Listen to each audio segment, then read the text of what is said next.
Take your seats, family. Nothing I tried. Take your seats, family. Nothing I snorted. Nothing I drank. No man I did. No one did me. Nothing did me any good. Oh Lord, even that food, the food I put in my mouth wouldn't help me, Lord. Gather around, family. Take your seats, family. Gather around.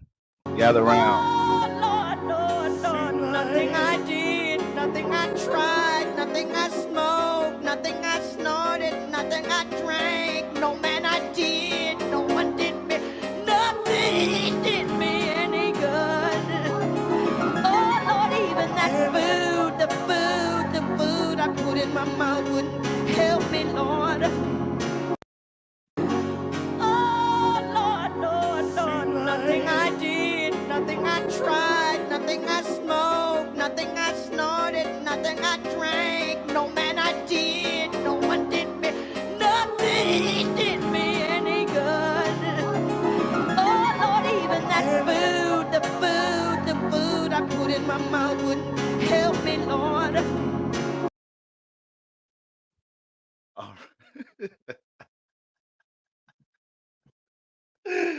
That one gets me every time, family. It gets me every time. Family, you know what? When I talk about the grace, and understanding you guys have for me and my punctuality, family. All right.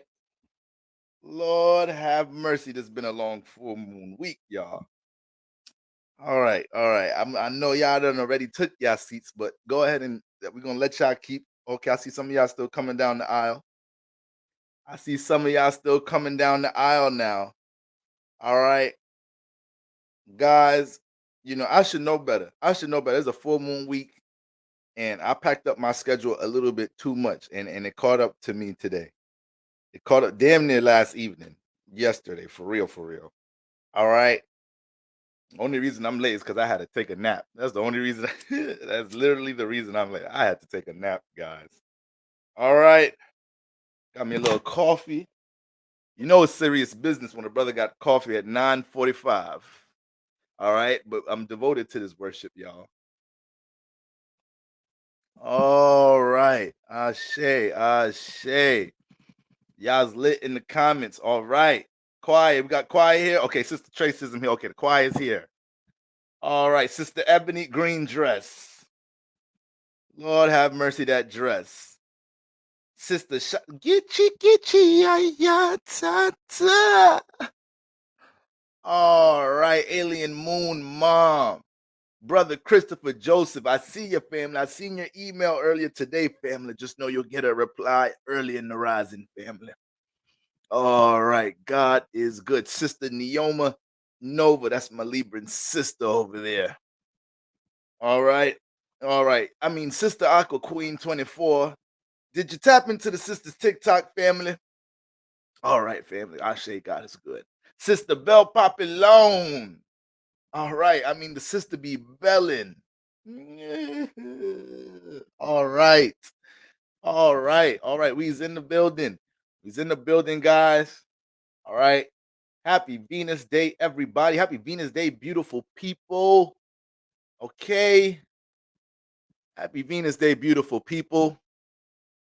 Boy, that full moon energy is full mooning, ain't it?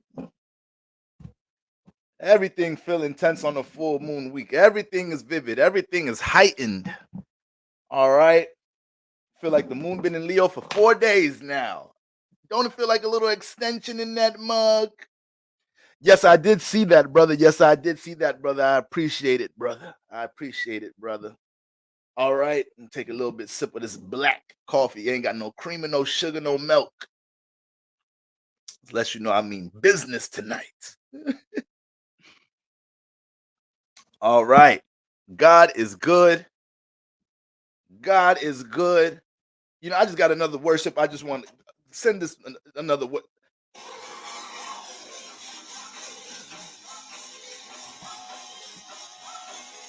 I mean, the sister, this is a devoted sister right here, family.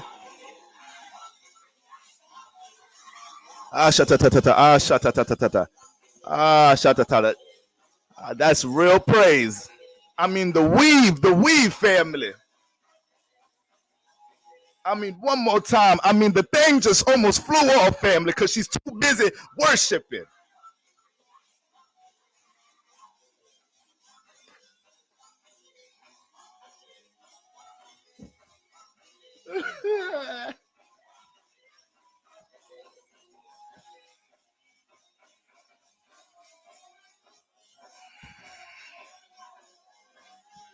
All right, family.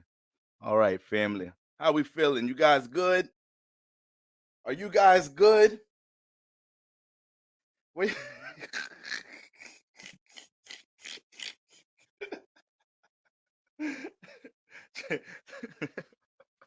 That's you, Sister Dale. I knew that energy was familiar. I knew that energy was familiar. I was tripping for a little bit. What's going on, family? I hope everybody's feeling well, man. All right. I hope everybody's feeling good. I hope you guys are, taking my advice and making sure y'all get into somewhat of an isolated space. All right. So you could be one with spirit, so you can make sure you receive everything you're supposed to be receiving without questioning the sign. Too many times God send the sign and we question it, family. And we gotta get off that right there. That's just a sign of us being disconnected, family. If you ask yourself, is a sign, it's most likely a sign, my brother or my sister. All right. All right. Fixed signs. Fixed signs. Are you okay? Fixed signs. Are you all right? You good? Blood flowing right? I mean, the brain is thinking right. The heart is feeling right. Y'all good over there? My Aquariuses, Tauruses, and Scorpios, y'all straight? All right, fixed signs. Okay. Ashe.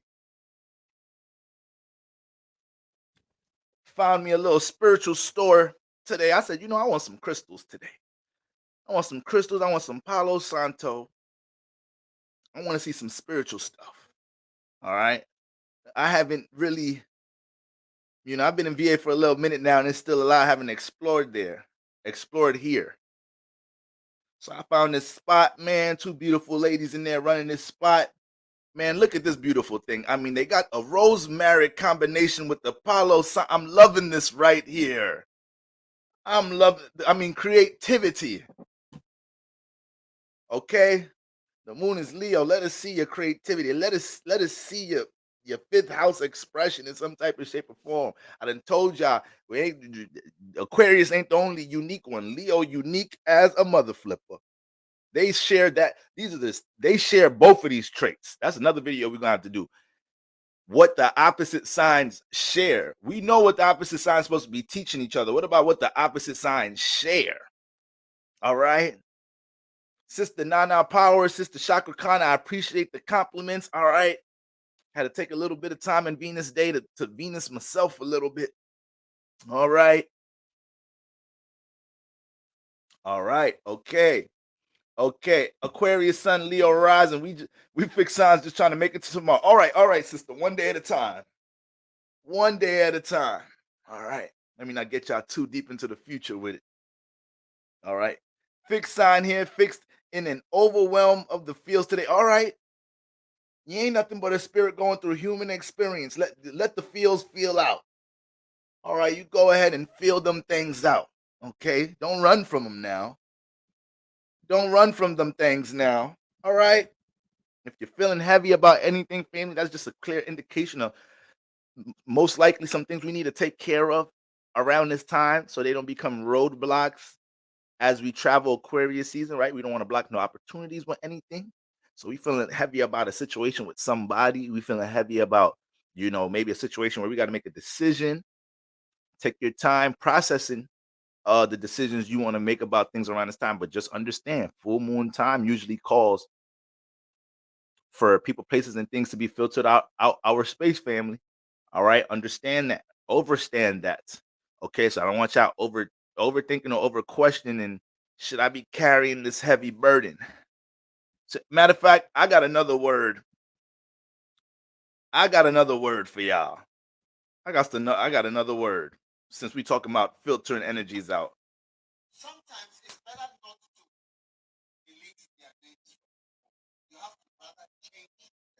Okay. All right. I like that.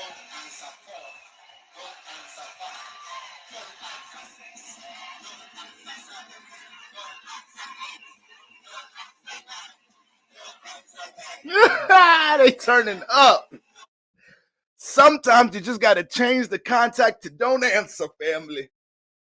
It's full moon time. Venus is in Capricorn, part 2 of Saturn season. We're doing a lot of restricted. All right.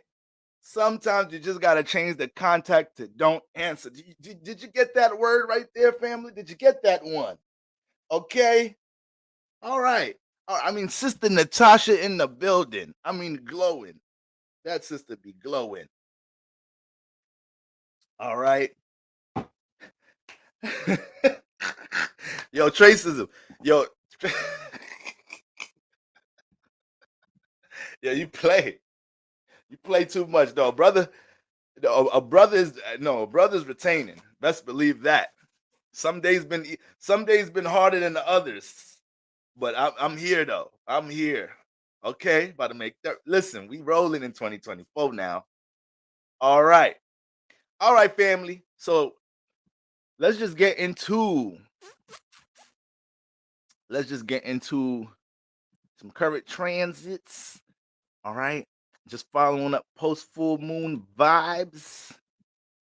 All right, just following up post full moon vibes. Okay.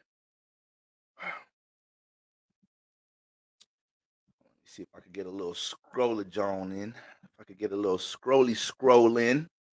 All right. Get a little scrolly. Okay, there we go. There we go.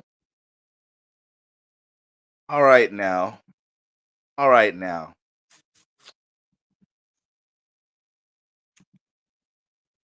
All right now, family. All right.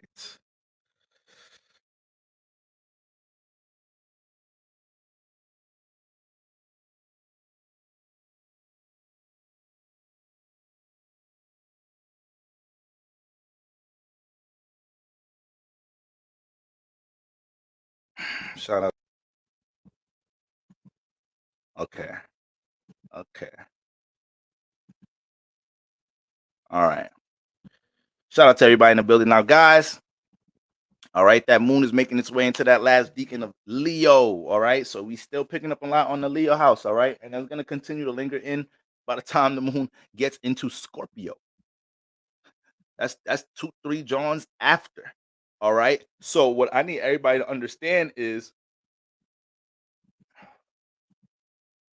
right now is your Leo house all the way up to Capricorn. These are the most important houses in your life right now.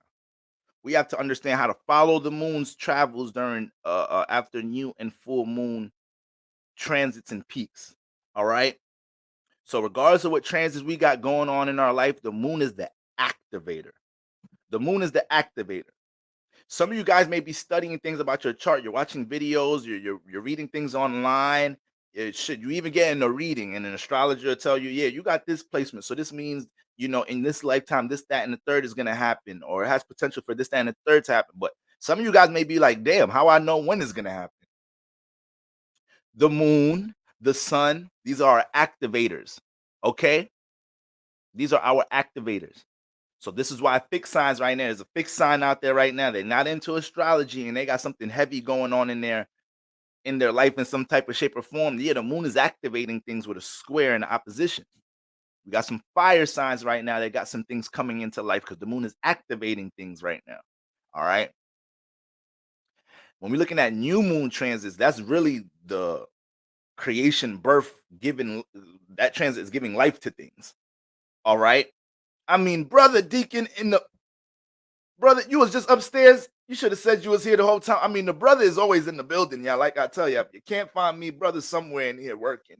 Just working with the choir, working with the kids in the after school program, Bible study. I mean, the other day, brother was painting the walls. I mean, devoted brother. Devoted brother. Okay. So, yeah, guys, whenever we're looking at that moon, the moon is the activator. So now we know we're dealing with a full moon transit. So everything that we spoke about earlier in the week, as far as what we got to clear, detox, and filter in our Leo house, that follows us through the moon in Virgo, the moon in Libra, the moon in Scorpio, Sag, and Capricorn until we get to the new moon in Aquarius, guys. All right. One of my clients today reached out to me talking about how excited they are to do this, that, and the third. And I love the awareness, because they was like, but you know what, bro, I'm just, keeping this in the tuck right now. I know it's full moon time, but when we get to the new moon, I'm popping out with this energy. I said, look at you knowing when to do when and what. Look at you. All right. So yeah, guys, right now we're more in a reflective space. We are more in a reflective space.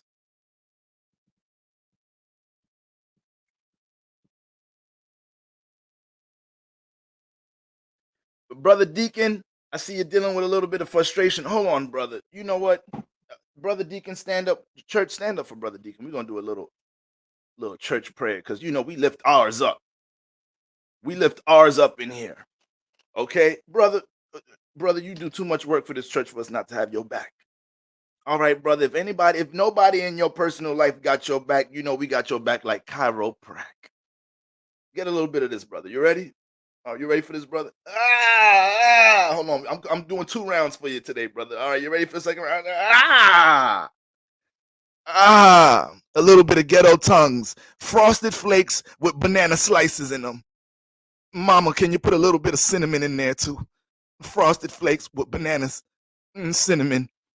Newports. 75-cent lighters. Ghetto tongues for the brother Deacon. For the brother Deacon from the hip. Let me make sure I see some of them water emojis in the comments, so I know y'all are anointing that brother. All right. All right. God is good.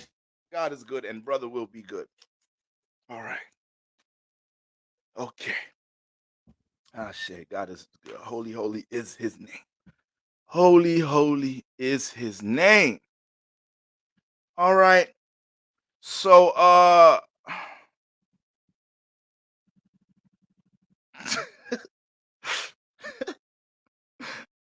I said no Newports. All right, we're gonna have to get those out of the ghetto tongues. All right, we're gonna get those out of the ghetto tongues then. All right, we're gonna get those out of the ghetto tongues. All right, I mean, Sister Pretty Lauren. Okay, we in here. So, guys, I want y'all to make sure right now, y'all know, man, y'all know where Virgo, where all these signs fall at in your house: Virgo, Libra, Scorpio, Sagittarius, Capricorn. When the moon gets into Virgo, maybe some things that we're working on and we need to stop working on. When the moon gets into Libra, it might be some things that we realize that we connect into partnerships that we heavily involved in right now, or is draining our energy, to expired, that we got to realize we got to remove. When the moon gets into Scorpio, it may be a lot of things about our desires. It may be a lot of things about our desires that we're going to have to realize, we're going to have to refine around this time. Moon gets into Sagittarius. It might be some things we're trying to explore and experience, and we're real giddy and excited about it. But we need to sit our Ash Wednesdays self down. All right. Then the moon gets into Capricorn. We done built the system in Capricorn season. So by the time the moon gets to the Capricorn, right, one transit away before a new moon in Aquarius transit, we might realize how this is not the system that we built in Capricorn season. This is not the system we built with the new moon in Capricorn. We doing something else right now. We working on all different type of things right now, right? And we may have to retract that. So it's full moon energy all the way until we get to the new moon peak. Then we flip the process.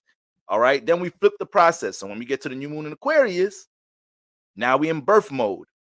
So your Pisces, Aries, Taurus, Gemini, right?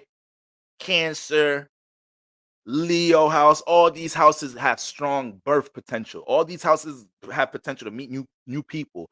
All these houses are going to have potential to carry out your new goals and your passions and your aspirations in some type of shape or form. All these houses are going to present things to help your healing journey. Depending on where we are intentional, what spirit is intentional about during the new moon time, and also all the work we're doing now during the full moon time. So that's the continuous process for us to understand how to follow the moon after these significant transits and peaks. All right. And then we know we're going to have, it's going to be Pisces season. And we know we're going to have the full moon in Virgo. All right, guys. And then we just keep rolling like that. So right now, over the weekend, that Virgo house, very important. All right, we're coming into the weekend with the moon in Leo making its exit. Then we dealing with that moon in Virgo transit for the rest of the weekend. Lucky days slide into my my Virgos, my Capricorns, my Tauruses, my Scorpios, and Cancers. All right. Those are the signs running into some lucky influences this weekend. All right. Some of y'all may run into opportunities where somebody wants to help add on to something you're building in structure. It may be a download or revelation you catch about how to tweak something in your regimen, in your schedule. It may be something you understand, a new resource that's manifested to help you deal with, once again, get into the bag, stability and security.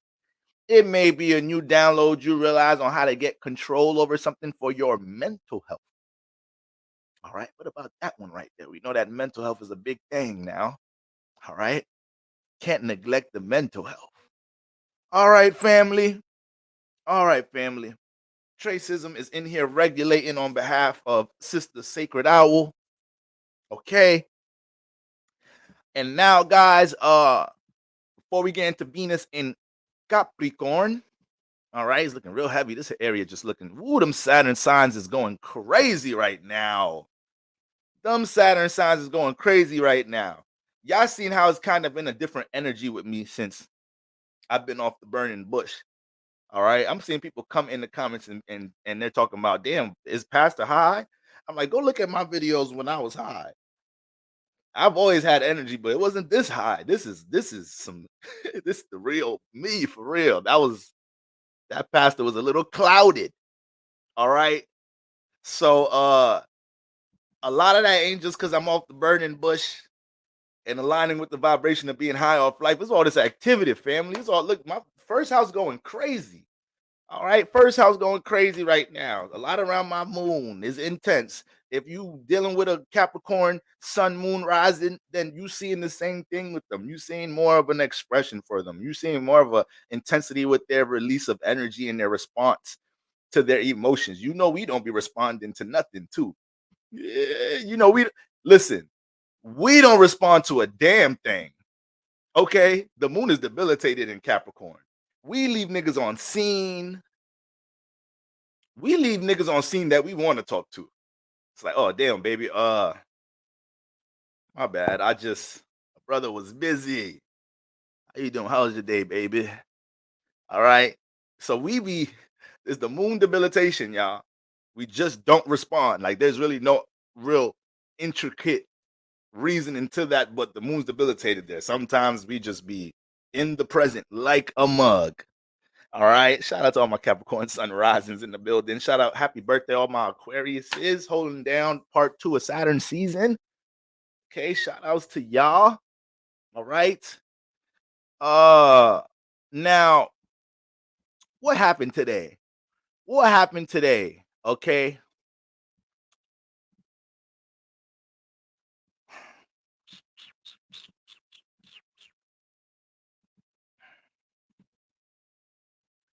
Guess who's going direct soon? Guess who's going direct soon? All right. Uranus. All right. Uranus. Get a specific time here. All right. So Uranus going direct sometime. We pretty much while we in the during them Pisces hours, during them Pisces Aquarius hours, them some freaky hours too. What's that? What's that? 2 to 4 and 4 to 6?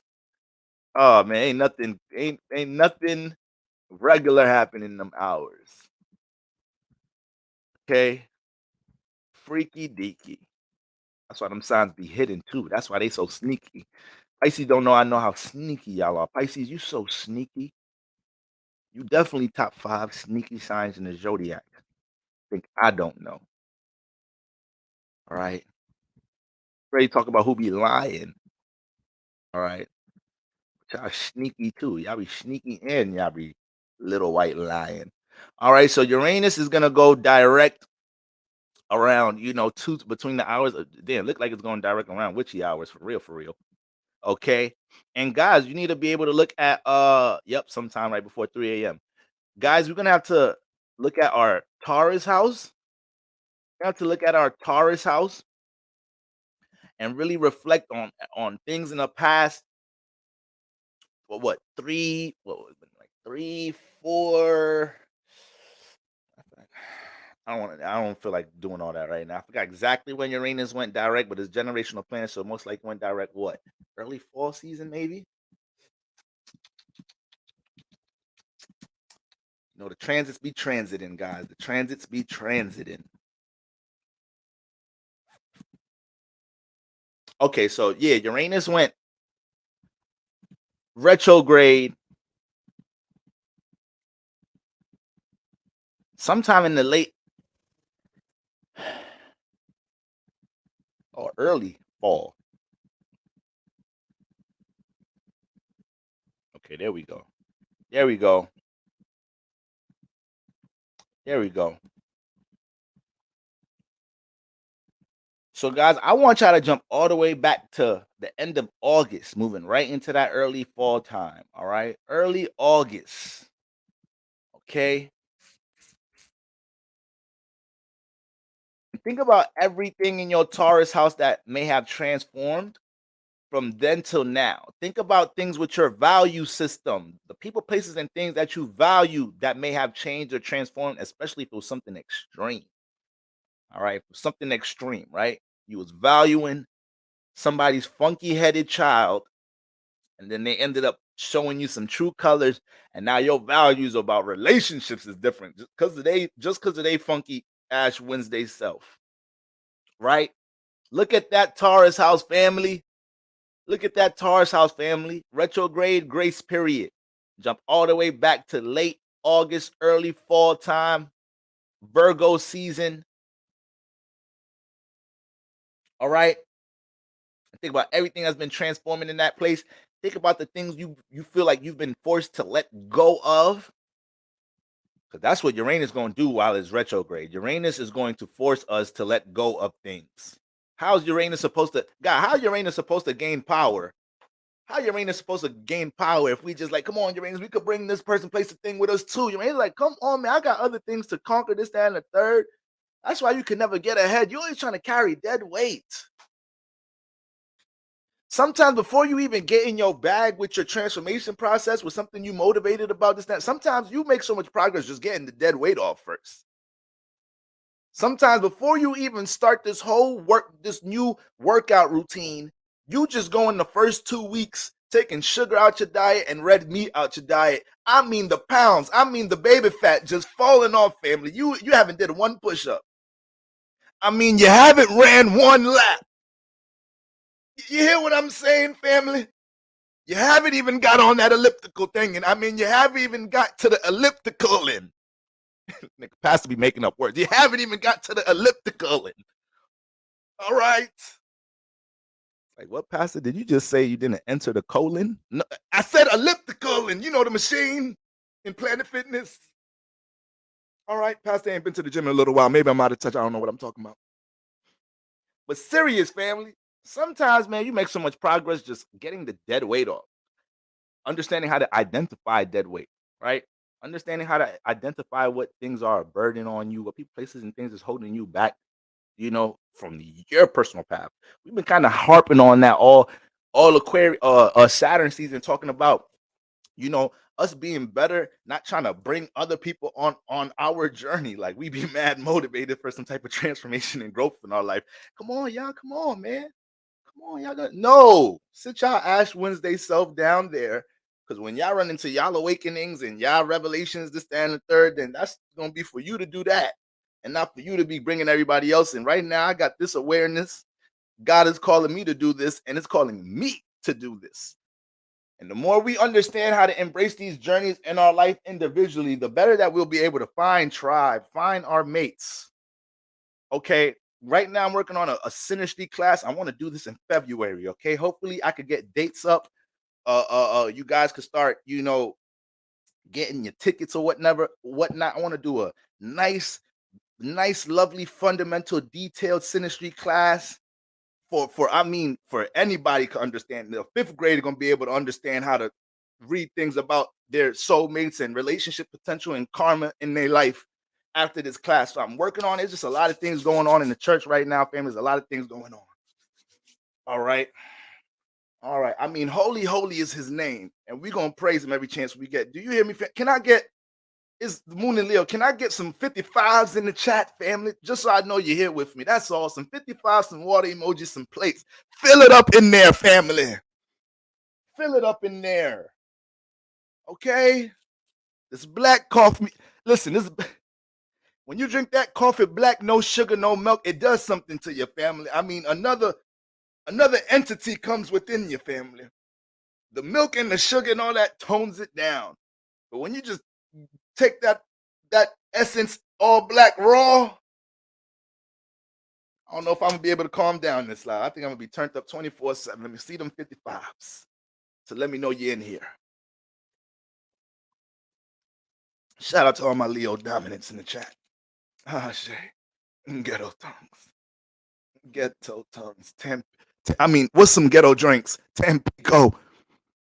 Oh, you don't know nothing about the trenches in the ghetto if you don't know nothing about that Tampico. If you know something about that Tampico, stand up and give us a testimony. All right. I know your family really was going through some things if you got that in the house. I used to hate that, John. It's like, you know what? This thing got the nastiest aftertaste. Damn. Ma, stop lying to me and telling us this tastes just like Sunny Delight. No, it do not. No, it does not. If you had the childhood I came up from, you had the bootleg version of everything. All right. You ain't had Frosted Flakes. You had Frosted Wheats out this mug. All right. You didn't have Cinnamon Toast Crunch. You had Cinnamon Toast Bites in this mug. Y'all don't know nothing about no Cinnamon Toast Bites now. What's that, Pastor? Exactly. You too. Your family had a little bit of money. You don't know nothing about that. You don't know nothing about that. Don't you start, Q, talking about it tastes the same. Oh, okay. I'm sorry. I read that wrong. You was gonna trigger me. You was gonna trigger me just now. All right.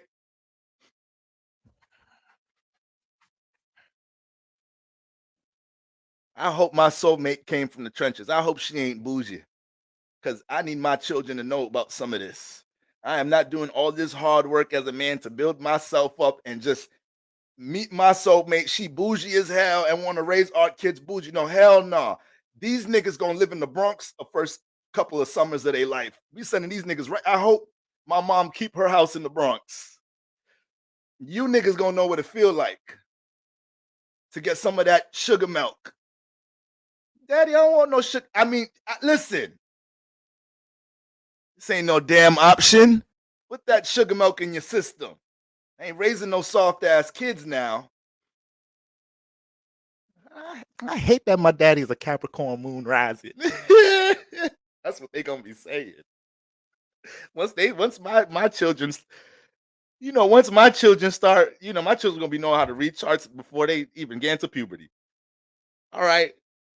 Listen, they gonna realize why I'm like this really quick. All right. It's gonna help them deal with the sugar milk process easier and the Cinnamon Toast Crunch bites. Such a mean, strict daddy. Goddamn right it is. All right. My son's 7 years old. Shut up. Drink this coffee black right now. Daddy, you sure that's good? I said, drink the coffee black. Daddy, I'm not even tired. You little young folk like talking back. You know what happened when I used to talk back? I wouldn't even exist to bring your funky job-headed selves here. If I spoke back to my mom's the way y'all be speaking back to me, I'd be letting too much right. I'd be too lenient with you. Drink the sugar milk and the coffee black and go do your natal chart homework right now. Capricorn daddy. What happened to all that Libra stuff?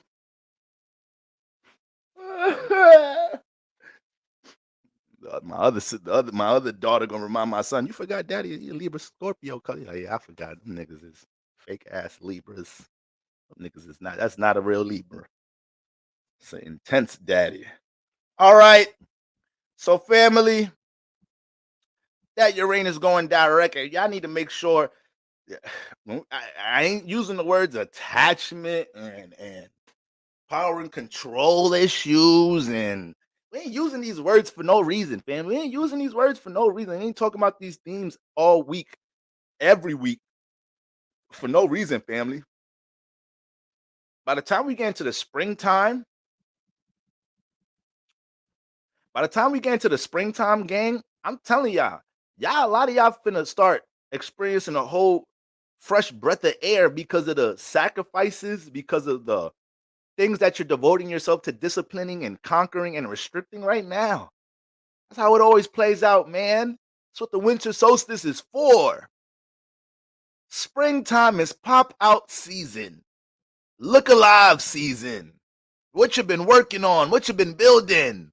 All right, the body look good, business doing good. Look like you've been taking care of yourself.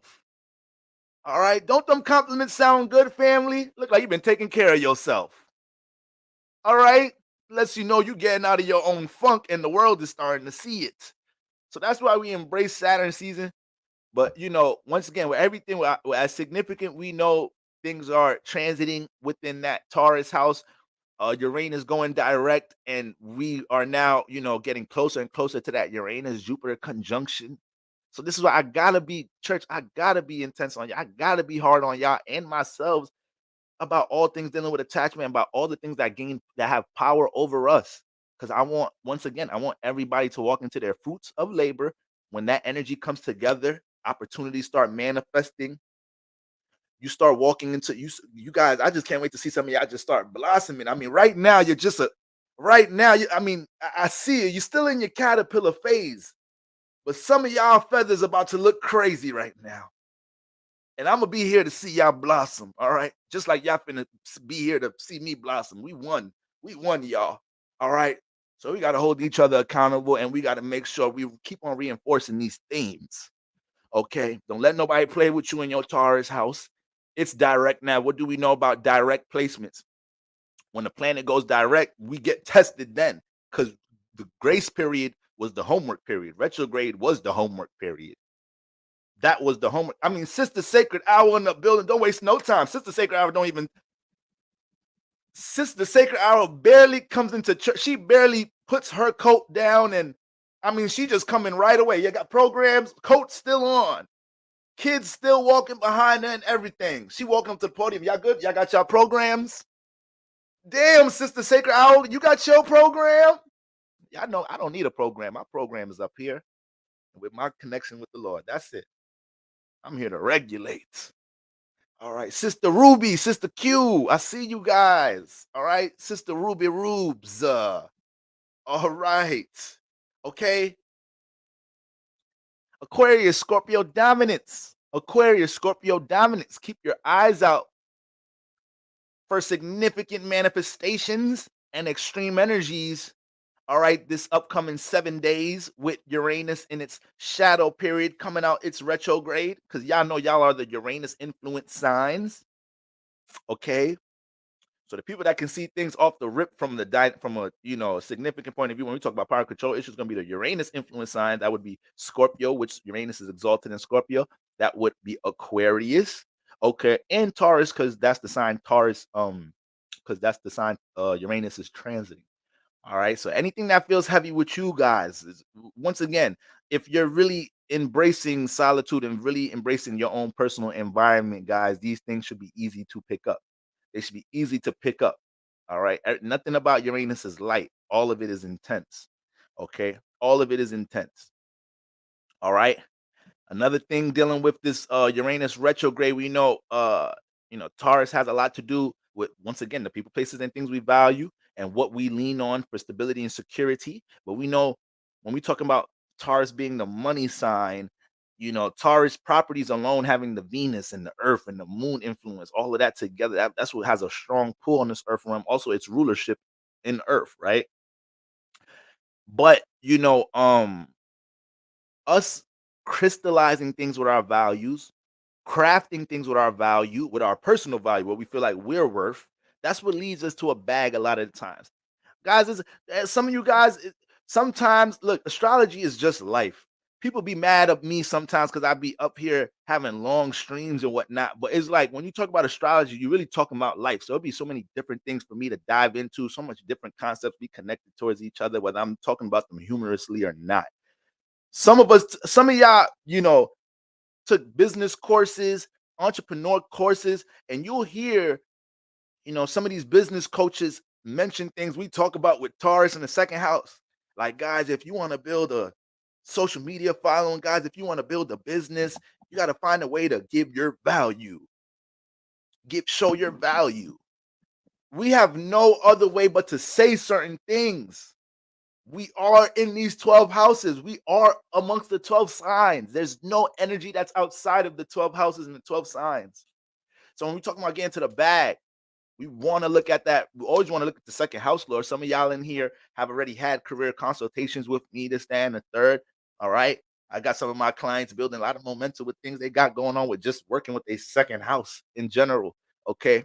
I know I got a couple emails to respond to. Okay. This is from the past 48 hours. So I'm getting to some tonight and getting to some in the rising. All right. It's a one-man army over here. Okay. Just a one-man army. But with all that being said, guys, that second house space, it comes a point in our life, you know, we realize what God and other people in the universe has been trying to get us to understand about our value and how we can use that to help to build things in this realm. We designed our chart. So when it comes into your second house, when it comes into the influences in your second house, mainly the ruler of the second house, that lets us know what you already had a sense of value with, that you was able to connect in your experience coming in. It's just that, once again, we come down in this realm, you may have your parents pushing their values on you. You may have the values of your neighborhood, and you become a product of your neighborhood with your surroundings values. You may get into a relationship at a young age, or the peers that you have, that third house gets you caught up, and you're embracing these values. And it takes a minute, whether it's our nodal return when we 18, 21, whether it's in our 20s in general, whether we get to our Saturn return. Some people is they second Saturn return.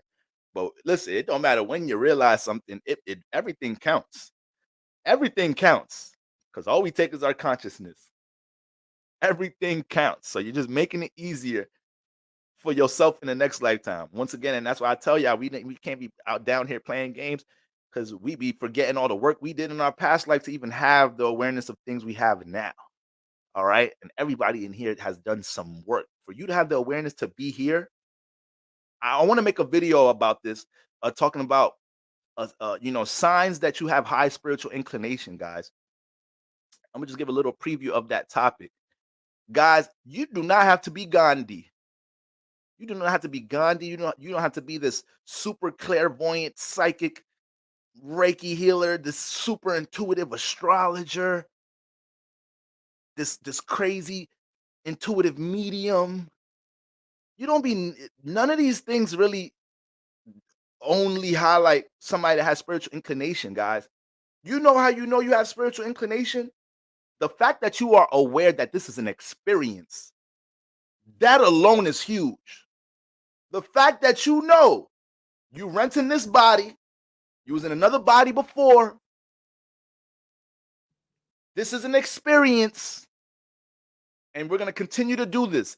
That is a lot of spiritual, that's all the spiritual inclination you need right there. That's all the spiritual inclination you need right there, family. All of you guys is highly spiritually inclined. That's why you deal with a little bit of uncomfortable energy, expressing yourself and interacting with people in the world that don't understand this, that think, you know, they just here to pass time, and there's really no purpose to this life thing, and you just got to get in where you fit in. That's what separates us from, I'm not even trying to just big us up in some type of shape or form, but guys, that simply is, you know, spiritual awareness right now. Okay. I was watching a video earlier, brother talking about 5 things all men need to stop doing before the age of 30. He's talking about a lot of self-development things, but it's all reflecting on self-awareness. And I'm like, this brother right here may not be into anything from a spiritual point of view. He may not be into anything in astrology, wise, this and that, third, but that's spiritual inclination. He's understanding that I can govern my reality. My reality doesn't happen to me. My current circumstances in life, I've created this from my own thoughts, emotions, and actions. All right. So once you're there with it, that's it, man. That's it. The world's your oyster. Everything from there on is additional. Oh, you know how to do astrology? Oh, you really know how to tap into them cards? You see spirits? Everything else is additional. Once you understand this is an experience, I conduct things from my frequency vibration. All right.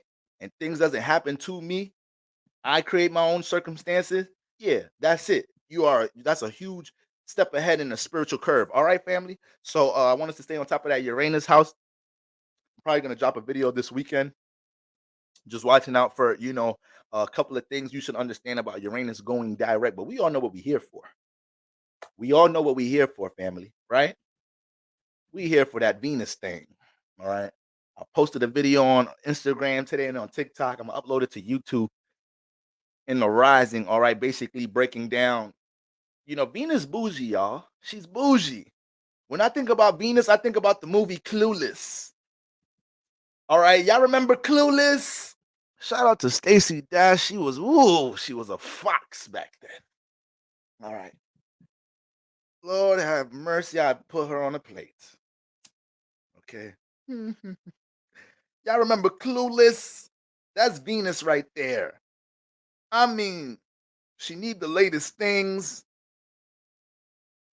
Prom queen.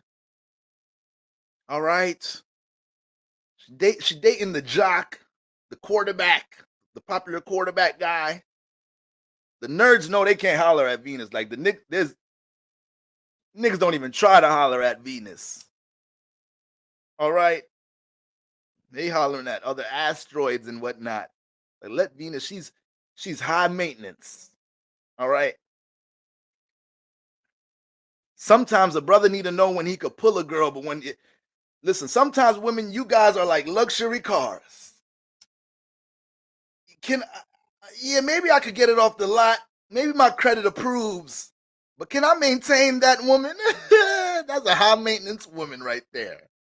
You might have to leave her for another brother that can maintain that. All right.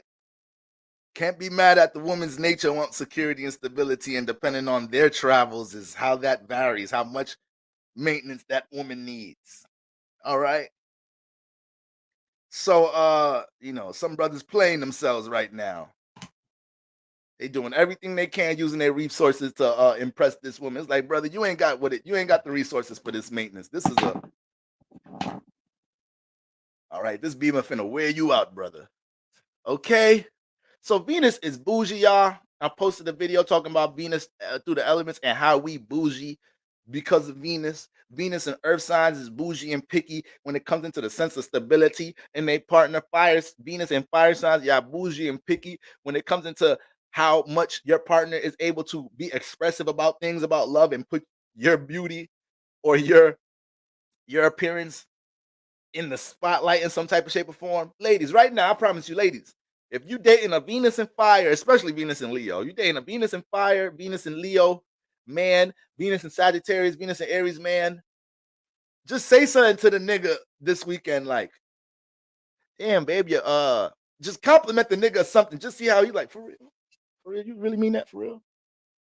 I mean, I have been working out a little bit. Yeah, I just started working out 2 days ago. I mean, my body just, it molds fast. Like, look at this nigga. Look at this nigga right here. I be giving y'all, these easy hacks for y'all relationship. All right. Put the flashlight on your Venus and fire sign partner from time to time. They get all giddy and excited. They're like, damn, you see me. That's what when you got your Venus and fire partner saying that, like, wow, they really see me. Oh man, they don't want to go nowhere else. Unless a brother like me come around and put something, damn, baby, you good look good. Damn, you got a man? When the last time your man told you beautiful for real? Like, I mean, you could take my number. I could remind you that every week. Like, what's up? If that nigga slacking on that, you could just take my number for that. I don't even have to link you. Just let me text you that every once in a while. It's over. Your girl gonna leave with me. She gets some of that spotlight from another nigga. All right? Put that flashlight on your partner, Venus and fire. Venus and Earth, God damn it. If you don't help your partner do something building, the Venus and Earth women, y'all don't give a damn about a nigga potential. I realize that too. A nigga be like, come on, babe, 2 more years, I'm done with med school. Yeah, that sounds a little too long. All right. This 45-year-old doctor nigga trying to talk to me right now. Yeah, you can't expedite your graduation or anything.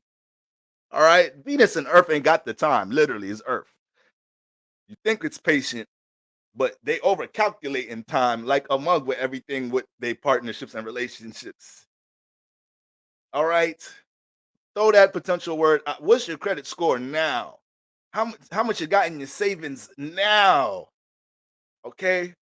Ladies, some of y'all dealing with a Venus and Earth man. He's watching you right now. You guys went on the 4th, 5th day. He just like, let me just see if she's gonna offer. Shit. He just sitting there like, I'm just gonna see if she's gonna offer this time. He don't want you to pay. He gonna take care of it. It's all about the mentality and the effort, because he notices if you're not even finna be like, yo, I got it this time. Like, you want me to pay? Ladies, y'all don't even be knowing how to trick a brother with that. It be reverse psychology. Y'all don't even know how to, like, do you want me to pay? No, and damn, we're gonna be like, nah, we got it. No, I got it. All right, now I got it. So go ahead. Wait, y'all got it. Just don't even give her the book. Give it to me. You know we're gonna pay for that dinner. Ladies, sometimes y'all don't even know how to trick us to make us at least be like, damn, she dead offered. Like, that'd be fire. That'd be fire. All right, a real nigga gonna take care of the bill. All right. You can't slap a tip on the table. You can't slap. It's the 5th date. All right. Y'all niggas is different. Y'all be going on 4 or 5 dates. Listen, I don't got that much dates in me. You'd be lucky you get one. The dates come after. I'm a different nigga. Dates come after. We're gonna link the way I want to link. Then after we get comfortable, I start being like, okay, I like her. All right, let's go out to eat. All right. I'm sorry. I can't be. I'm sorry. All right. But don't take my advice, y'all. All right. I'm a different nigga. I'm a different nigga. All right. Venus in water. Venus in water. Lord have mercy. Is there any patience with you guys when it comes into love matters? I mean, is there a lick of patience with y'all? You start liking a nigga can't even. Nigga wake up in the morning, girlfriend just look, good morning, babe. Like, damn, you ain't even go to sleep? No, I was just watching you. What you mean you was watching me? No, I was, you was saying a couple things in your sleep, in your job, just making sure I didn't miss nothing. It's like, okay, damn, you was connected like a mug.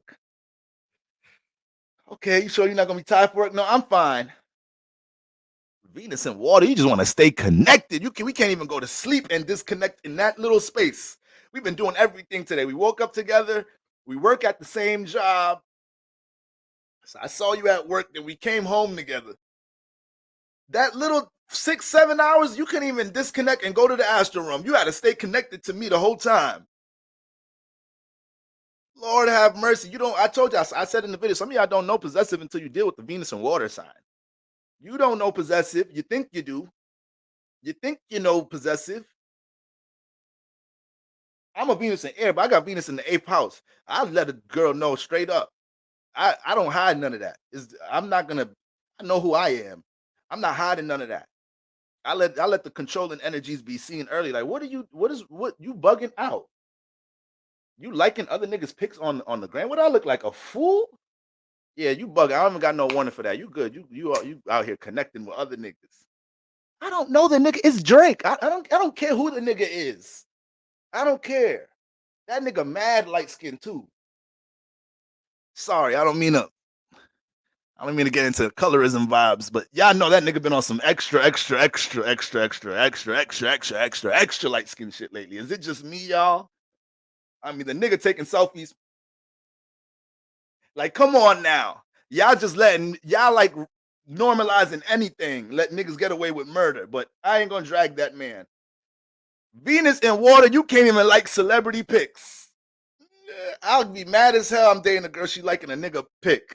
What the fuck is, I can't even be YouTube friendly because I'm getting triggered thinking about it right now. Don't let it be a nigga that's in my lane too. You liking another astrologer pic? You know I'm the flyest astrologer in the community. You know I'm the most handsome astrologer of all time. And you really, don't nobody know we messing with each other because I'm a Venus in 8th house, so I like keeping my things on the low. But you knew there was a chance that was going to pop up my algorithm. You know I follow that man.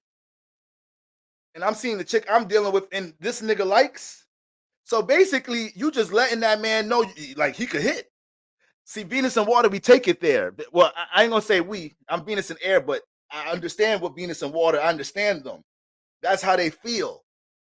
Every little thing you're doing, every little thing with connection matters with the Venus and water sign. Venus in Cancer. The lightest one is Venus in Pisces, and that ain't nothing really light. That ain't really nothing light neither. They light in the honeymoon phase, but once they start really liking and loving you, then they's as intense as the Venus and Scorpio, Venus, Cancer. Venus, Scorpio, Venus, Cancer, they intense from the gate. They intense from the gate. They let you know straight up what they like, what they don't like, what they're not going for, what they're going for. Because they don't got the time for somebody they already is water. They already took a lot of time with the vetting process and seeing how they intuitively feel about this person approaching them that they trying to talk to, this, that, and the third.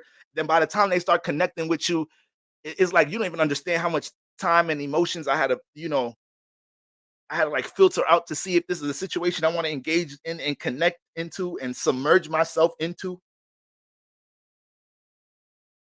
So I got to let you know what the red flags and everything is from the gate. I don't got the time to be dealing with my heart chakra up and down and my emotions up and down because you don't understand what I value. I don't got time for that. Venus and Scorpio, Venus and Cancer, they're not playing that with y'all. And they doing, and I mean, the tolerance is small. The tolerance is small. You would think the tolerance would be a little higher with the Venus and water signs. The tolerance is higher once y'all already connected and y'all in y'all toxic stuff. Because once y'all get into that, now Venus and water is like, oh, I'm sorry, we connected. We gonna have to make this work. And that's when you really in something there. Venus and fire, Venus and air, they don't be having all that to take it there. But that's why you don't just be connecting with the water sign or the Venus and water sign like that and think that this is going to be just a situationship. And no, you better know this. Leave people alone. When you try being single for a while, and then it helps you to see how significant it is to mate in the first place. Like the more you are alone, the more you realize, like, damn, casual dating ain't really it. It's just too much going on in life to casually date. Dating should be extra serious. Extra serious, okay? I'm talking to myself too. I need to hear this word too. So yeah, don't play with the Venus and Cancer, all right? With the Venus and water. I like it because I like the possessive. I know I'm possessive. So I like that. I ain't gonna lie, I like that. But let's keep it a buck. We only like who we like being possessive over us. When it's somebody we don't like, ladies, y'all remember that nigga always wanted a hug at school? Yo, what up, Aqua Queen 24? Was good. Like, I can't get a hug. Like, man, first of all, your breath smell like rusty pennies. Okay? I ain't see you wear one good outfit yet. We don't even go to public school. We go to private school. All you gotta worry about is having fresh shoes, nice jackets, and hoodies. You gotta wear uniform, and you still can't put it together, brother. No, I don't want to give you a hug. Some of my Venus, some of my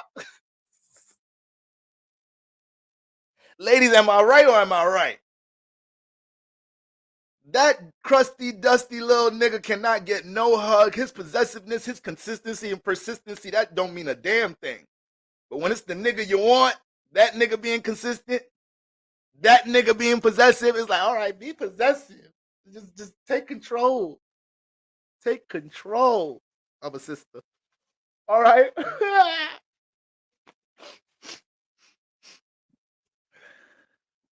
Damn.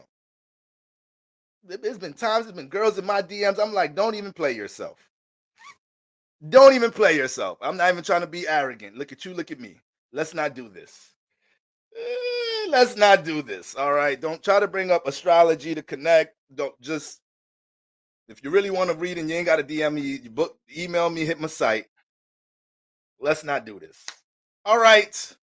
We be wanting who we want to be persistent and consistent. It don't, not everybody could just come with that energy. All right. Who ain't Venus in air? Venus in air, where you at? The reason why, see, Venus and water signs, like I said, they when they connected, it's too much work to disconnect. All right. So they don't have no tolerance in the honeymoon phase. That's where they don't have no tolerance. When they see, okay, this brother or sister does not understand the red flags and the red flags and the white flags, this, that, and the third, when they don't understand that in the honeymoon phase, yeah, they have no tolerance for that. Fire signs, they out too. All right. Venus and air signs, they'll work with you a little bit long because it's they want to relate. And sometimes they overly relate. Sometimes they actually need to cut somebody off. Sometimes they need to cut somebody off, and it takes a little bit too long to realize. Venus and water sign know they in something toxic. They know they in something toxic, and they want to keep it going. Venus and air sign, this toxic? What's toxic about it? I mean, that's just a regular. Don't that happen in relationships? Relationships go through their ups and downs. Everybody go through that. No, that's toxic. Y'all beating each other up. But that's it ain't a part of nothing. That's about to be a part of a case. That's what it's about to be a part of. Okay. So Venus and air signs, y'all just bougie and picky about how y'all want the relationship to go down. Yeah, we could say communication. Yeah, y'all be bougie about that. So as a Venus and air sign, I swear, if I'm talking to a chick that's standing there and I feel like she be looking places when I'm talking. She don't know how to look a brother in the eyes. She don't know how to be engaged. She don't know how to hit me with a yeah, I understand. If you don't know how to do none of that with the Venus and air person, they gonna get somebody else that wants to listen. That work wifey or hubby that listens to them is gonna take their heart. Is gonna steal their heart. Okay, Venus, because they're gonna make you feel understood. You don't go to Venus and Libra and Venus and Gemini and Venus and Aquarius and try to get your steam off or your thoughts off and this, that, and the third, and they don't create an environment where you feel like you being heard and you being that's 9 out of 10 times that's not happening unless they got like some real harsh squares to their Venus or something, right? They're Venus in Aries, but they're Venus and Libra, but they're Aries sun. All right, it could be something like that in some type of shape or form.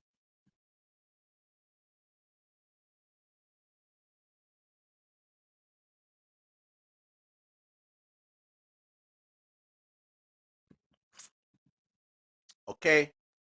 So Venus and air, you don't play like that. But the thing about when we talk about bougie and what Venus and air signs be picky about and bougie about the actual how the relationship is being conducted though. Like if Venus and Aquarius wants it to be a polyamorous relationship or wants it to have space, they picky and bougie until they get that partner that gets that, or they're able to get the person that they like to be a part of that. If Venus and Libra want the relationship to stay a situationship and get all the perks without commitment, then they're gonna be picky and bougie about that. They're gonna be picky and bougie specifically about the relationship dynamic itself. You could say it's controlling too, but it don't come off controlling because it's air. So they have ways to talking you into things and playing mind games with your flimsy self. Some people in here got some game ran on them from the Venus and the air sign. I mean, some game. All right.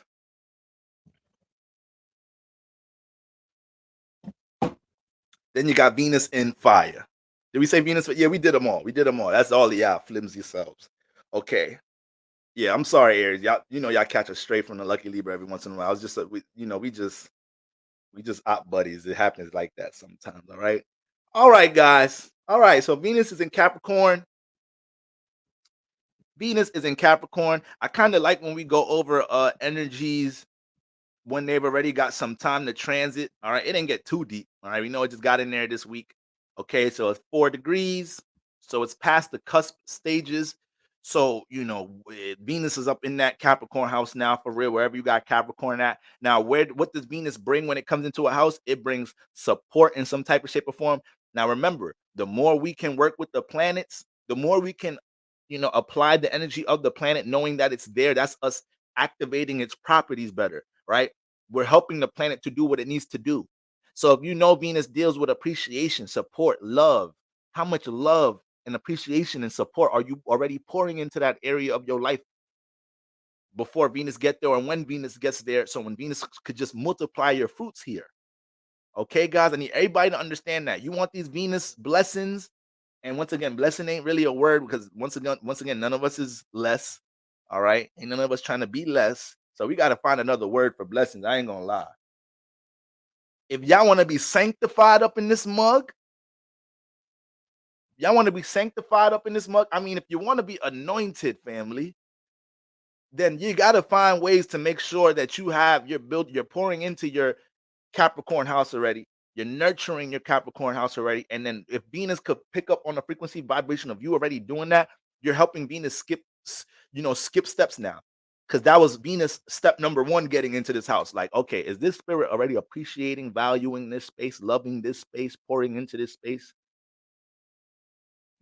Are they allowing themselves to be in environments and amongst partnerships and whatnot that value this space the way they value? Are they valuing this space the healthy way? Are they valuing this space the healthy way? Okay. Are they valuing this space a healthy way? That's very important when it comes into Venus coming into your house. Now, guys, Venus ain't just stepped into any old house. It just stepped into our Capricorn house. Look at everything going on in our Capricorn house right now. All the transformations, the new systems, the people we cut off because we feel the people the people, places, and things we've been cutting off because we realize it don't align with the things we've been having to build in our Capricorn house.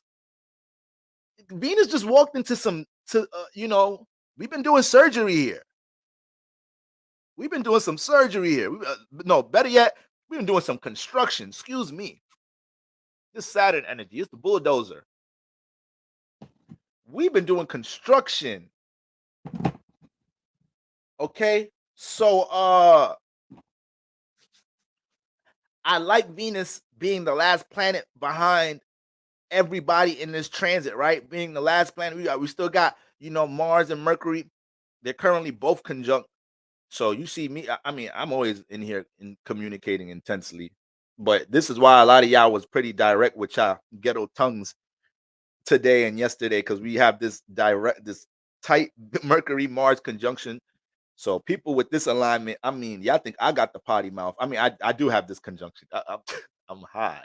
I do have this conjunction. So I'm living embodiment of it. There you go, right there.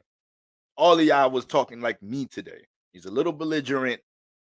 You didn't have your substitute words today. It wasn't no Ash Wednesday, no booch, no flimsy self, no mother flipper. It wasn't none of that. You was giving them the real deal, communication wise. All right.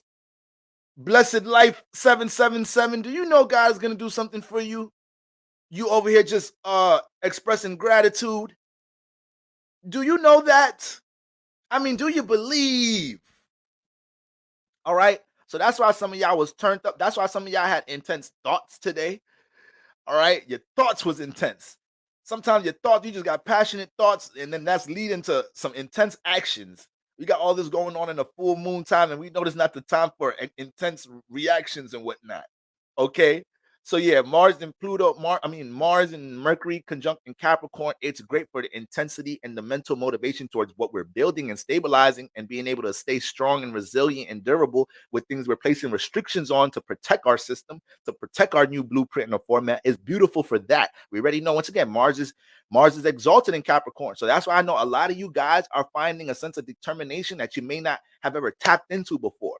A lot of people are being able to align with the sense of intention they never really aligned with before, and it's not just about being intentional, not just about being goal oriented. It's about how you've been moving after you set the goal. It's about how easy you've been able to say, like, nah, I'm good, I can't go to that party. It's about how easy you've been able to, put down, turn the TV off early, get off your phone early to get rest, to continue your mission the next day. Being able to put restrictions in the right place urgently with Mars and Capricorn. So Mercury just being there is helping us to identify how good we've been doing that, showing us details to make us get back on our game, just in case we haven't been doing these things.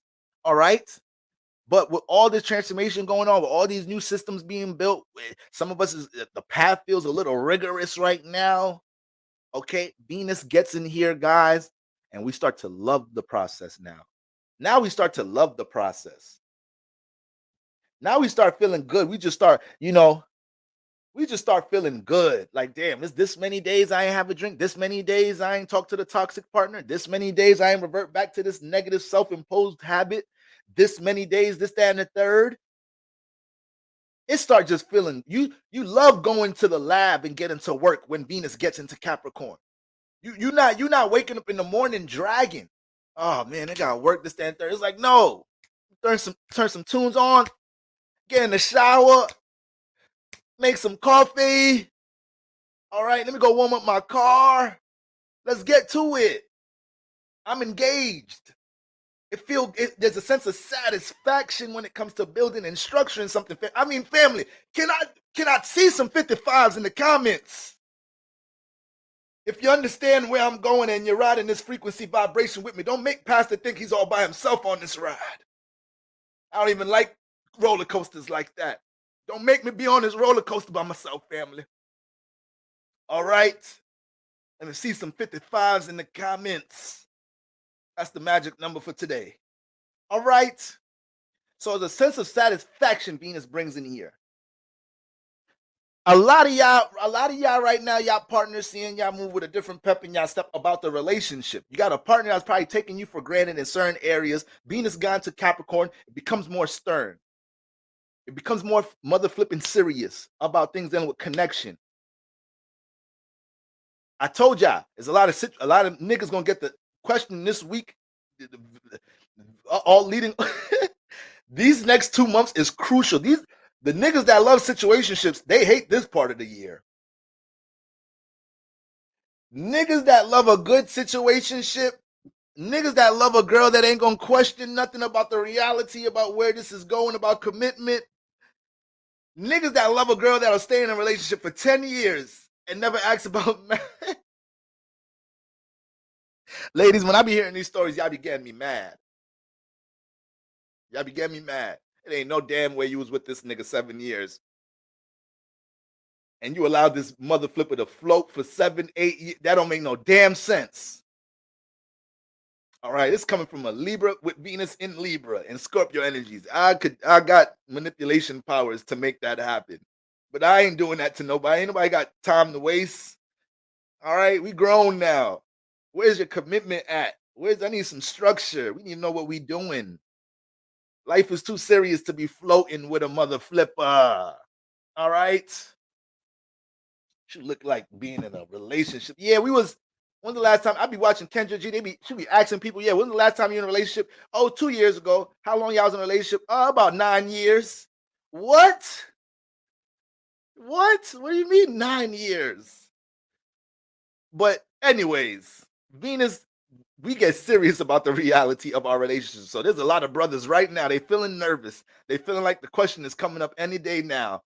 They may not be into astrology at all, but intuitively you're picking it up, because when you start connecting with somebody long enough, you start engaging and merging energies. Once you have sex, that's already a sacred union right there. The first time you have sex, you don't even know what bond you just created. Y'all be kissing, y'all swapping saliva, y'all creating soul ties. So you're doing all this spiritual merging, all this bonding. This is why you dealing with her, and this is why you know that she knows you did something. This is why we know y'all not interested, or you may be paying attention to another nigga, or maybe a work nigga.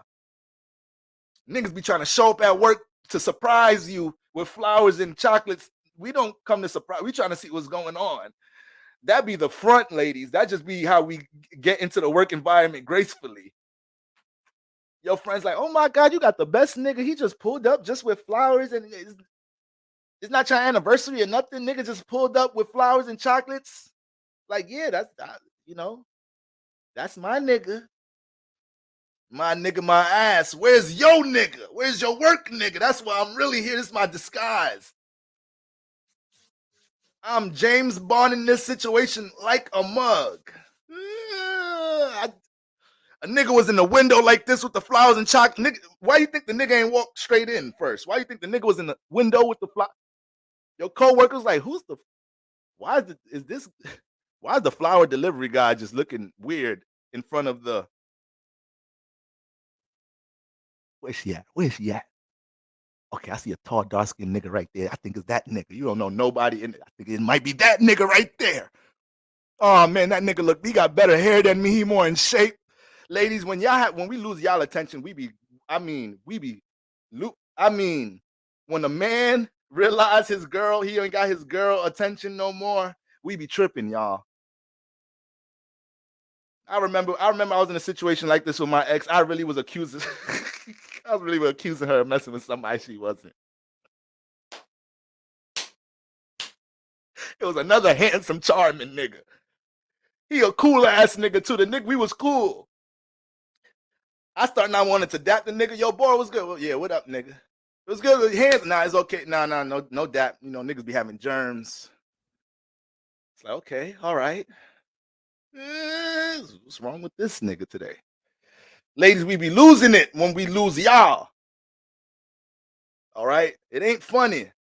A depressed, heartbroken man. Ladies, y'all, this may sound a little crazy. Y'all just kind of built for that a little bit better than us. Y'all already deal with emotions way more than us in the heart chakra and having to process fluids constantly. And sometimes y'all just cry. Like a nigga just don't cry. Sometimes y'all just cry for no reason. It made you feel better. And you're like, okay, carry on with my day. You naturally dealing with things like that. When we actually get our heart chakra toe up, the brothers walking across the street not looking both ways. We be somewhere else. Lord have mercy.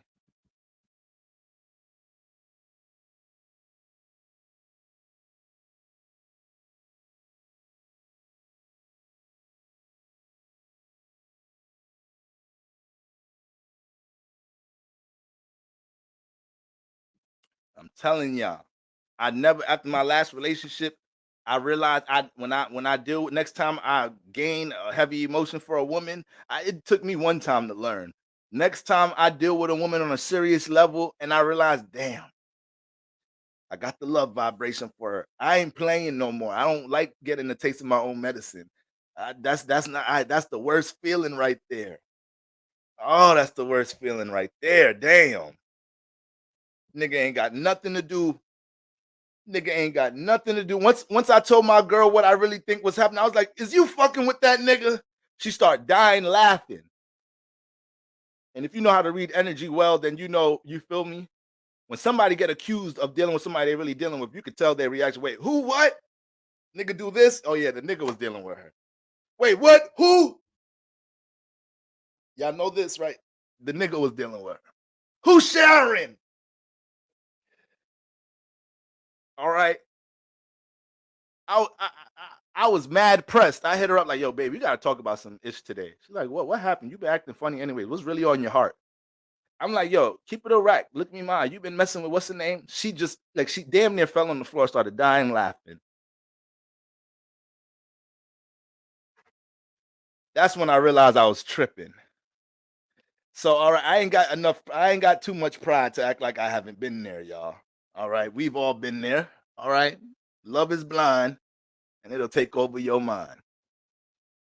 What you think it is truly not. You need to elevate and find. Shout outs to Eve. Shout outs to them ladies on that song. They knew what they was talking about. All right. No, she was a Virgo. It's just that this was back in college. It was summertime, and she was living off campus with her and her friend, but her friend had a nigga. So the nigga be in there. So there'll be times her friend wasn't there, and it's my girl and the nigga there, and I come in there. I was on my BS at the time though, so this is just me projecting.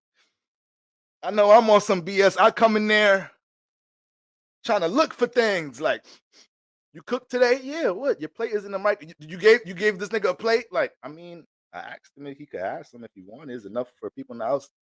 Oh, so that's what you do. You in here catering the niggas with your Virgo ass. That's what you in here doing, huh? I was looking for things, y'all. That's when you know a nigga up to no good. Nigga projecting on you, ladies. Nigga projecting on you. Oh man, I'll never want to go through that again. I don't want my taste of my own medicine. I'm a reformed toxic nigga. Well, a little bit. All right. Anyways, so that's Venus and Capricorn, guys. We getting serious about love matters, and from the love perspective, partnership perspective, okay, we're from a love partnership perspective, we're more serious about it. We're becoming more practical about things with love matters. We ain't playing with people. We ain't got that much grace in us right now. God damn, this Palo Santo going crazy. This bitch ain't went out yet. This bitch doing a number right now. But we just don't got that much tolerance. All right, Capricorn don't be having time for nothing. So Venus ain't got time right now. Venus wants to know, are you committed? Love, when we're speaking about love, Venus wants to know are you invested in using what you have to help build along with me? Are we building the same thing? Are we even building the same blueprint? So that's why the what are we doing questions come up. Are we even building the same blueprint right now? Okay, are we dating towards marriage? Are we, okay, we just got over this situation. You cheated on me, I cheated on you, this and the third. Are we leaving that in the past and building something new? Because sometimes niggas like bringing up old shit. Nigga can't even get over his old, what's the name? Can't even get over his old ish because you keep bringing up me and this. I done blocked her and everything. I haven't seen that girl in a while. Come on, baby, damn. All right. Check my phone. Go ahead. You want to smell it? Smell it. Damn, Yvette. Go ahead, smell it then. Smell like Irish Spring. You washed it off. All right. So from a love perspective, we're seeing how serious we are. And then when it comes into what we've been building and structuring and how we've been formatting things, and my house looking like it's about to be, hold on, yeah, I got to open the door. It's looking like,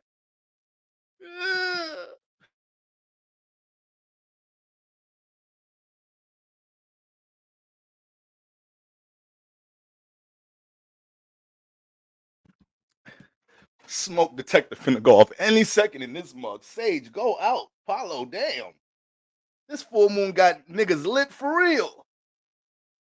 Why these ladies at the store ain't telling me this? All right, now when you light this mug, this ain't no regular Palo Santo stick. Palo Santo go out mad fast. Like that is gonna be sizzling now. They ain't give me no warning, no nothing.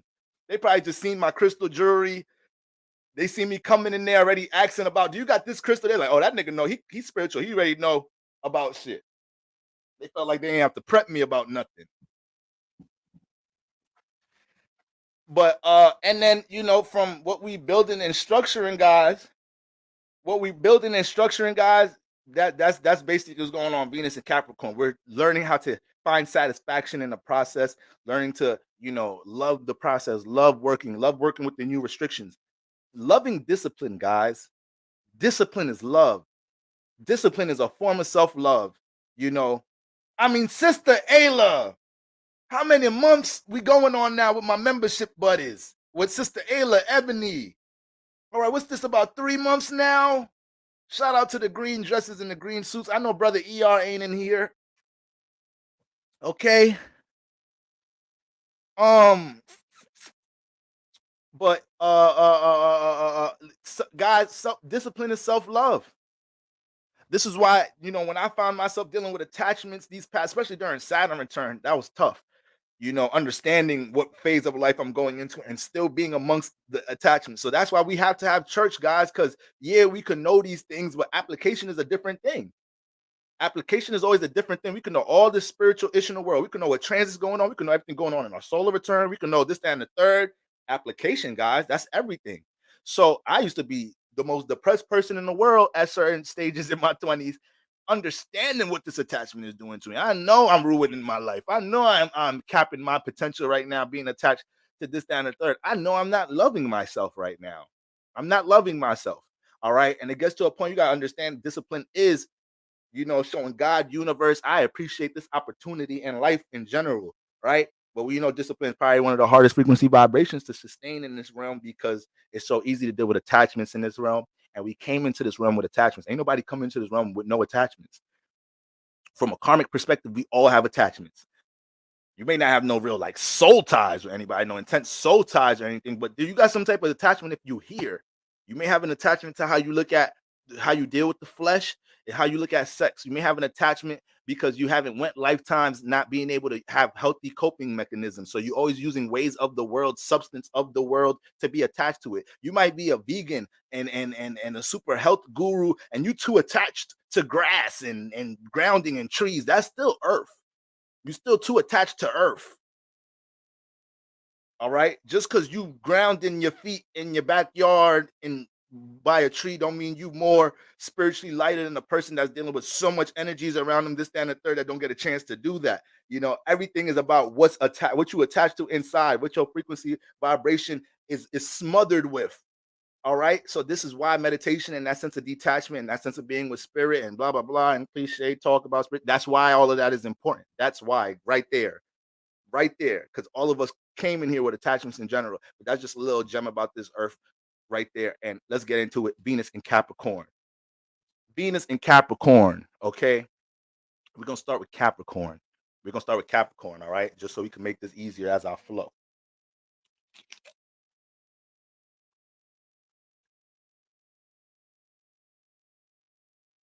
Ruby said first thing we're attached to is our mama. All right. Shit.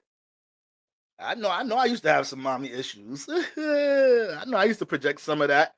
So my attachment with things going on with my mother done projected it to my relationships at time. I had girls tell me, all right, Boro, you was a whole man. Stand up and do it yourself. I'm like, come on, just please.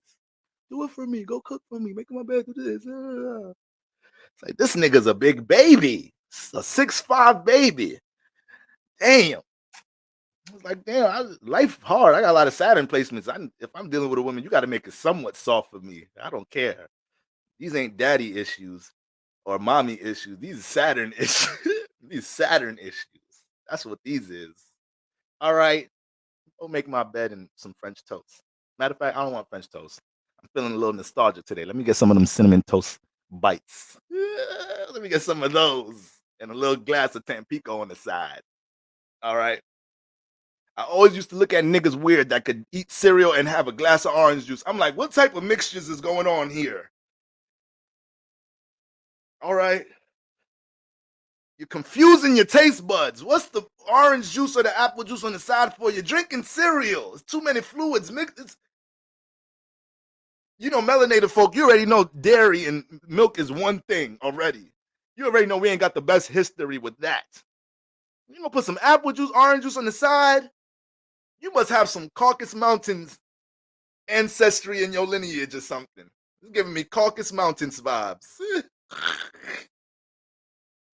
Y'all know I love all my people, melanated people. I got people from all over the place in the chat, but for all my Caucasians in here, y'all know y'all taste buds is just set up a little differently. Y'all could mess with certain mixtures a brother can't get down with.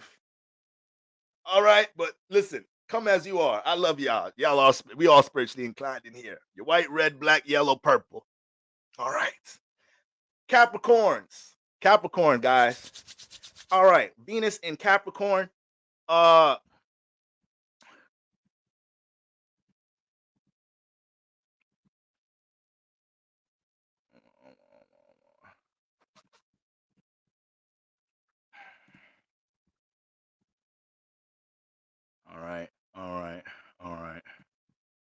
right. So Venus and Capricorn, you got Venus coming into the first house. This be a sticky alignment right here. I ain't gonna lie. This be a sticky. My dad mixed Malta carnation milk and orange. Now your dad is a thug, Traces. I see why you such a thug. You came from a thug for real. All right. I feel like that's how you make Hennessy from scratch. We ain't got no liquor. We ain't got no liquor in the house. We ain't got, damn, 12 o'clock liquor stores closed. You got some Malta. You got some carnation milk. Yeah, you got some orange juice. That is the same thing as Hennessy. That's a Hennessy. That's how you make Hennessy from scratch right there. All right. So Capricorn risings, suns, that Venus is in the first house. So shit, you see how good I look? You see how smooth my skin is right now? So you got a little Venus glow right now. You got a little Venus glow right now. You might want to be out and about and mate a little bit. All right. You got to use this little Venus glow. You got to show it off a little bit. See what you could attract with it. I'm dead serious. I'm dead serious. You look you in the mirror like, damn. You got Venus in the first house, is your body, is your appearance. You start looking in the mirror and you start being mad. You're not keeping yourself uptight. It's like, damn, I don't be getting my hair done. And when's the last time I seen the esthetician? Ladies, right? Ladies start looking. Where my Capricorn rising sons ladies in there? Act like you wasn't feeling that this week, because they're gonna say I'm just talking. This nigga conceded this. They're gonna say I'm just talking. Y'all asses started looking in the mirror like, God damn, I need this weekend. I'm finna pamper myself. I don't be pampering myself. All right, let me get my hair did. Let me see if I get a little massage. Start massaging yourself. Get them temples. Get the temples right there. You can get the temple. You don't need nobody to do that for you. It's a lot of stress in your head. Okay? Venus, Capricorn, Sun, the first house has been really, really active. There's been a lot going on there, so you're probably tense. You see how energetic my ass be up here. Okay? So you're probably tense already. And this is the time for you to just to exhale a bit. Okay? Time for you to exhale a bit. Okay, and jump into more of a smoother flow with your process. I be saying this about the Saturn signs, more so us Capricorns, not as much as Aquarius, but us Capricorn placements. Sometimes we just like doing things the rigorous way. We like doing things the hard route. Makes us feel more accomplished and whatnot. We just like to be difficult from that perspective sometimes. Venus come in this house and be like, yo, we is not on that wave.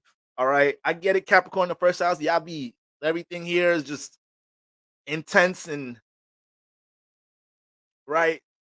There's blocks here, guards here, restrictions here, and discipline. I get it. This Venus, I get it. But we could have a smoother flow with these things. All right. Now you gotta understand, Venus in the first house right now. She opposite. She really don't like this house because she kind of feel restricted. It's like, damn. I feel the vibration of love. I feel sensitive towards pleasures. Venus in the first house, but I'm in the first house. I'm not in a space where I could connect it for real. I'm not really in a space where I could connect it. The only thing I have to pour Venus into, pour my love and appreciation is my personal aspirations, my personal system that I'm building right now. That's where your love is coming from right now, Capricorn Sun rises. Venus just came out your 12th house. All right. So you might have experienced a lot just with your love matters past month and a half. You might have went through a number of experiences. You experienced some new things. You might have experienced some things that was a little too high for you. Because Venus get in the 12th house and she get too high sometimes. To hell with a red flag. To hell with a flag in general. We running red lights and everything. In the name of love, in the name of pleasure, in the name of intimacy, in the name of fantasy, in the name of attachment, in the name of getting high, in the name of feeling good. Venus will override a lot of those things. So now Venus gets into Capricorn. A lot of you guys are getting settled back down. And when it comes into how high you was in that situationship with that person that you connected with deeply around that time, right? You may have been riding a high wave with somebody in the honeymoon phase or something. Just now, with Venus getting to 12th house, now Venus getting to the first house in Capricorn, you feel like you have to be more stable with your love matters because you understanding that you have to put more appreciation and energy and love into the personal system that you're structuring and building. And you can't do that if you're going to be so high with love matters. So there's a lot of Capricorn sun rises right now that they telling this person that they dealing with, like, yo, listen, what are we really doing right now? We just be going out, having raw flesh to flesh sex, getting high, just beasting to link up. I could barely think about what I'm working on because I'm thinking about you and what we doing after. Where are we going right now? Because I need to know what I'm doing. I need to have more sense of a devotion towards what I got going on in my personal life. And if I don't know where we at, then I'm gonna feel more unstable because I'm gonna be worrying about us getting stable. All right. So this is why your Capricorn partner is coming off like this. This is why your Capricorn situationship partner's energy finna change a little bit, because Venus just got in their first house and they understand that they got to get back or continue to align with loving the motion that they've developed with things they're building in their first house. They've been restricting a lot in their first house. They're probably going on diets. There's probably certain things that they started working and building on because they want to transition in careers, transition something in career. All right. Probably just cut their hair. Probably just did something drastic like that with all the energy passing through Capricorn. Probably cut their hair, just had a big chop, just got surgery, just a lot of them may have manifested something major in some type of shape or form. All right. So now as they getting settled into this new personal system, they need to know what they doing with you. All right. Venus in the first house is opposite. So once again, it the restriction to push the Venus out, that turns into extreme impulses dealing with love matters. So you start feeling all this heavy love energy, Capricorn sun rising, and you feel like you just need to go ahead and connect it and release it with somebody, and you're gonna regret it if it's not being released. Or I don't even want to use the word release. That's a little too kinky. If it's not connected and exchanged, with somebody of significance. All right. So if you ain't dating somebody seriously right now, Capricorn sunrise, do not lose your willy-nilly mind with Venus in the first house because you feel like I got to give this love out to somebody. No, I got to experience this intimacy with somebody. No, the intimacy you have is what you're building in the first house and your sense of self-discipline. You're gonna feel so fulfilled by the time Venus gets into the second house. You're gonna get so fulfilled by the time Venus gets into the second house. And when Venus gets into the second house, it's a master manifestation transit placement. So when it comes into your value system, you'll be able to track people, places, and things that manifest around that. You stay disciplined right now, you may have somebody just come right into your life. And Venus is going to be in, you got Aquarius in that second house, don't you? Right. So that's an air sign. So you may get closer to things dealing with community that revolves around your value system, but even when it comes from a mating perspective. Okay. All right, Capricorn sun risings. Listen, we done been doing too much work. Let Venus put the icing on the cake and allow us to get into the right frequency vibration about working on things. Everything doesn't have to be so rigorous and so tough. And so we don't have to put all this weight on us and carry all these bricks. And Venus lets us get into an easier flow with things. All right. Venus in the first house helps us, in Capricorn helps us understand what personal resources and people that we align with that share the same intent about things we want to do in the first house and how we could use these people, right, in a harmonious way. When I say that, right, how we can align ourselves with people who's into the things that we're into. But just understand, since Venus is dealing with our feelings and we got all this that we're building and structuring in the first house, this is why we can have a small level of tolerance when it comes into who we connecting with on an intimate level in general. Because what we're building in the first house is very serious, is a priority right now. And that high that you had with whoever and about whatever, moving with Venus into the first house, it could be really, last thing I'm gonna say, it could be really extreme for a lot of Capricorn sun risings if Venus transited that 12th house and there was something in the name of attachment. Once again, Venus is exalted in that 12th house. She gets very high there sometimes, don't know when to come down. So it may definitely be a lot of my Capricorn sun risings that probably dealt with a little bit of a struggle building their system because that Venus in the 12th house transit was, damn, I ain't gonna lie, I was trying to get off the weed, but I got a new plug and this za is hitting something crazy. Or damn, I know it was Saturn season, but I just got this plug with these shrooms and I was just tapping out into different realities every week. Like, damn, I know I'm supposed to be structuring this, that, and the third, but I ain't really get the time to put into it because this new John I started kicking it with, she's so sweet and soft and like she just traditional and just submissive and she just so invested in her brother, this, that, and the third. She ain't gonna be invested that long when she starts seeing how invested you are in her and not in building stability in your life. All right. Some niggas don't even be realizing that about women. Like, this nigga overly liking me. This nigga do not like his goals. This nigga do not like getting, I need the nigga to like getting money as much as he like me.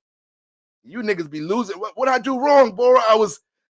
Flowers and chocolates, morning, night text. That's your right there. Right? You hear yourself, brother? What about work? What about your personal aspirations? What are you giving her to look up to? Every time she's trying to look up to you to see what you up to, your potential, what you building, you looking at her. She can't stay invested in that.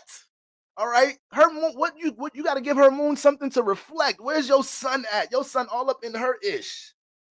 All right, so Capricorn sun risings, tighten up, tighten up.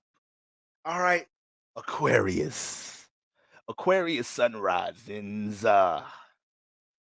Ooh, baby, I love. I'm sorry, that song just came out. Ooh, baby, I love. Yeah, yeah. I want to tell you, I'm sorry, y'all. The Venus vibration is in my first house. A brother finna sing.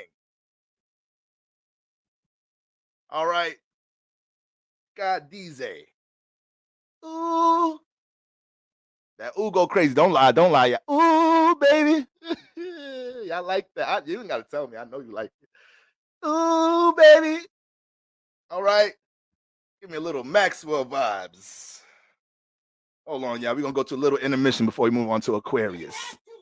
Go to church, you have to bless the Lord of the name, nigga, and you have to speak the word of God. Speak the girl, be quiet. Be the fuck quiet, because you're being sarcastic, and I'm talking about the Lord. All right, family. Don't mind him. That's just one of my young apprentice deacons. He's in ministry. Passionate young deacon right there. All right, passionate young brother. All right, he got a lot to learn though, as you can see. You got a lot to learn right there. I mean, the verbiage is intense with the young brother, but you can see the spirit of the Lord is in him. All right, y'all. All right, God, holy is his name. Aquarius sun risings.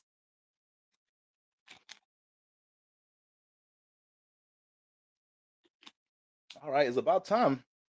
It's about time. That rosemary was Rosemarying, y'all. I like that combination. A little rosemary on top of that Palo Santo. All right. Guys, I hope y'all cleansing your cars. All right. Cleanse the crib whenever you get your hair did. You getting pampered. People using different tools on you, getting your feet, your nails done. They're using all these different tools that they use on other people. That's when you cleanse. You cleanse after that. All right. You're getting other people energies on you. Okay. Hitting the clippers, nigga, hitting my. How much niggas you cut with these clippers? I got to cleanse. And get the sage in the car too, y'all. I'm telling you. It could be 1,000 cop cars on the freeway. Yo ass is zoom, zoom, zoom. Y'all remember that commercial? Yeah. Zoom, zoom, zoom. Yo ass could zoom, zoom, zoom through all of that. They ain't never catching you. My car is cleansed in the name of the Holy Father. Aquarius sun risings. Lord have mercy. Lord have mercy. Venus just got in your 12th house. Now, I do look at y'all as one of the more disciplined signs of the zodiac. Okay, I do look at y'all as one of the more disciplined signs of the zodiac, but anytime Venus gets in the 12th house, when I first got into astrology and I was learning things, I'm like, damn, Venus in the 12th house, that placement is fire, standing third. But as I started getting older and wiser, much wiser, yeah, that's a tune. I'm sorry, I've been trying to stay focused. Neptune in the first, Neptune conjunct my moon. These tunes, y'all. I mean, I'm stronger. Much stronger. I mean, the gospel tunes hit different, family. They hit different. But I'm sorry. Okay. All right. Y'all's more the discipline signs in the zodiac, but Venus getting the 12th house, and that's not the easiest ride for anybody. As I got, a little bit more mature with my studies, more experience, I started realizing, like, okay, this is actually a placement that you have to be very aware of your addiction. This is one of the top placements that lead in people that have, intense cycles with addictions and attachments. I mean, the flesh is so sensitive with this placement. And the thing that gets scary with this placement at time is if this individual doesn't have a healthy value system, they can manifest a lot. They get so much access. Venus gets so much access to everything here. Is the house of imagination. It's the house of imagination. So when Venus comes in the 12th house, if she could imagine it, sit on that imagination for long enough, poof, it's gonna show up. And that's why I tell people with this placement, Venus in the 12th house, is why I tell people with Venus in Pisces, and I tell people with the 7th house, Lord in the 12th house, you keep having a negative outlook about love, you're going to keep experiencing the very same thing. I don't care how much narcissists and toxic situations and power controlling situations and lack of reciprocation. You look at love positively. You look at harmonious unions as a positive thing, and you keep that as a goal. This placement, you have to have that psyche about love, and you can get that. You can receive that. You actually can manifest things quicker than others with this placement. But that's the problem right there. It's a lot of what these people don't be understanding. Venus in the 12th house, Venus in Pisces, 7th house, Lord in the 12th house. Yeah, don't be understanding this. And I have to remind y'all this reading after reading. The victim mentality is no good here. You don't even want to know what that word means. Victim who? Victim what? What that mean? You're right. You don't know what it mean. You don't know what it mean. And keep it just like that. Anointed, healed, happy in love. I mean, flowing in love. That's the mentality you want to have here. That's the affirmation you want to reinforce. And that's what's going to create your reality here. Everything with the 12th house is dealing with imagination energy. Guys, the womb house, the pregnancy house. Don't let other astrologers get off with that. Y'all know who started that one. All right. So there's a lot of power here. I say all that to say it's a very powerful placement. And the more we look at exaltations, thank you, Sister Neoma. The more we look at exaltations and powerful placements like that, guys, the more power in the placement, the harder it is to control. The harder it is to control. Okay? I'm a Mars and Scorpio, Venus and Libra. All right, these when you got home placements, and when you got the home placements and exaltation placements, you access things quicker. This is why you think a brother is in an abstaining journey. I seen a joke talking about, I think Justin LeBoy, I don't even follow the brother, but because the whole world follow him, I'm gonna see his tweets. And I seen something say like, yo, how much ass you had to get to be on a celibacy journey. With these alignments, that journey is a journey to be had at some time in your life. You get too much access to something, you gotta learn how to regulate that bull jive. All right. So Venus in the 12th house, I hope my Aquarius sun rises, you able to regulate right now, especially if you already came into this transit dealing with some strong attachment in some type of shape or form. You're dealing with some strong attachment already coming into this house. This person might be able to take it to another level with you, Aquarius sun rising. You might lose track of time for real. Venus getting the 12th house, you start kicking it with this person, you start losing, and you decide that rule that deal with reality, ruled by Saturn, you really start losing. You don't know what day of the week it is, Venus in the 12th house. Now, the power here is that is in Capricorn. So for all my Aquarius and Aquarius sun rises that's adamant about bringing things that have been building in the first part of Saturn season, been serious about what they're structuring and building in that first house, aka what system they're setting up, what blueprint they're setting up for things in their 12th house to start to crystallize into reality. With Venus transiting here, God, Aquarius sun rises, do you understand the form of support and resources you can manifest around this time? It could get crazy. This could actually be a very transformative point in your life from a positive perspective with how much support, love, appreciation, how much you can connect things that you've been birthing or wanting to birth out your 12th house. I mean, first of all, happy solar return, guys. Happy solar return. Y'all first house is about to get heavy soon. But it's so much in the birth, it's so much in the womb for you guys right now. And I need y'all to have the right perspective of what you're doing with these things in the womb, how much you're going to show God and universe that you value, how much you value the opportunity and the privilege to be able to work on some of these things. There's a brother locked up right now. He wish he could work on a dream aspiration. The brother locked up is over. Brother serving double life. All right. We gotta show gratitude for our freedom in this mug. So Venus getting that 12th house, and it starts just highlighting all the things, extremely highlighting the potential for the things that you can manifest from these new systems being built in your life, Aquarius sun rising. It's just that you finna get the best of both worlds.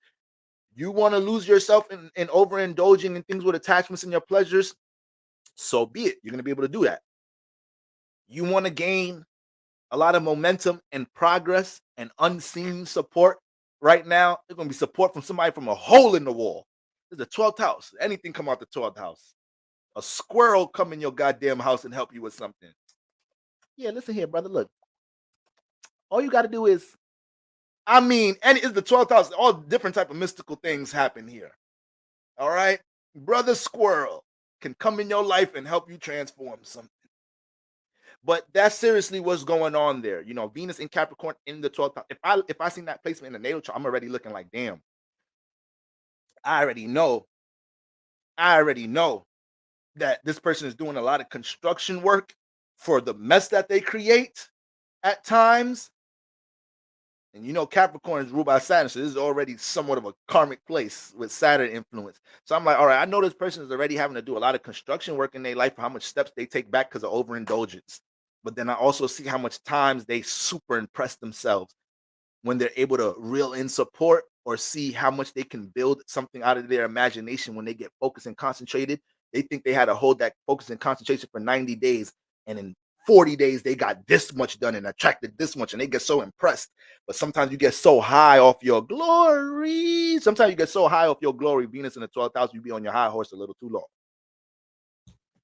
This is like a nigga that, it's like an athlete that won a championship or something. And a nigga partying like, you want to niggas be partying the night or whatnot. They won the championship, NBA Finals, Super Bowl. Niggas be all in the off season. They partying this, that, and the third. They vacationing. New season coming around. Niggas still partying. It's like, nigga, this is a new season. Come back down to reality. We trying to win another championship. Like, nah, nigga, we won the one last year. We good. Little shoulder work. Little shoulder work. Little shoulder work. No, nigga, we got to get back in the lab. So Venus in the 12th house could get a little too high off of the good things they manifest and the positive results of things in their life. So you need to stay, you don't want to be too high, you don't want to be too low. You got to kind of focus on being leveled here. You got to focus on, you know, being steady, keeping a medium with Venus in the 12th house. Because everything could just feel heightened in the name of love, in the name of Venus, in the name of your value system, right? And temptations is loud.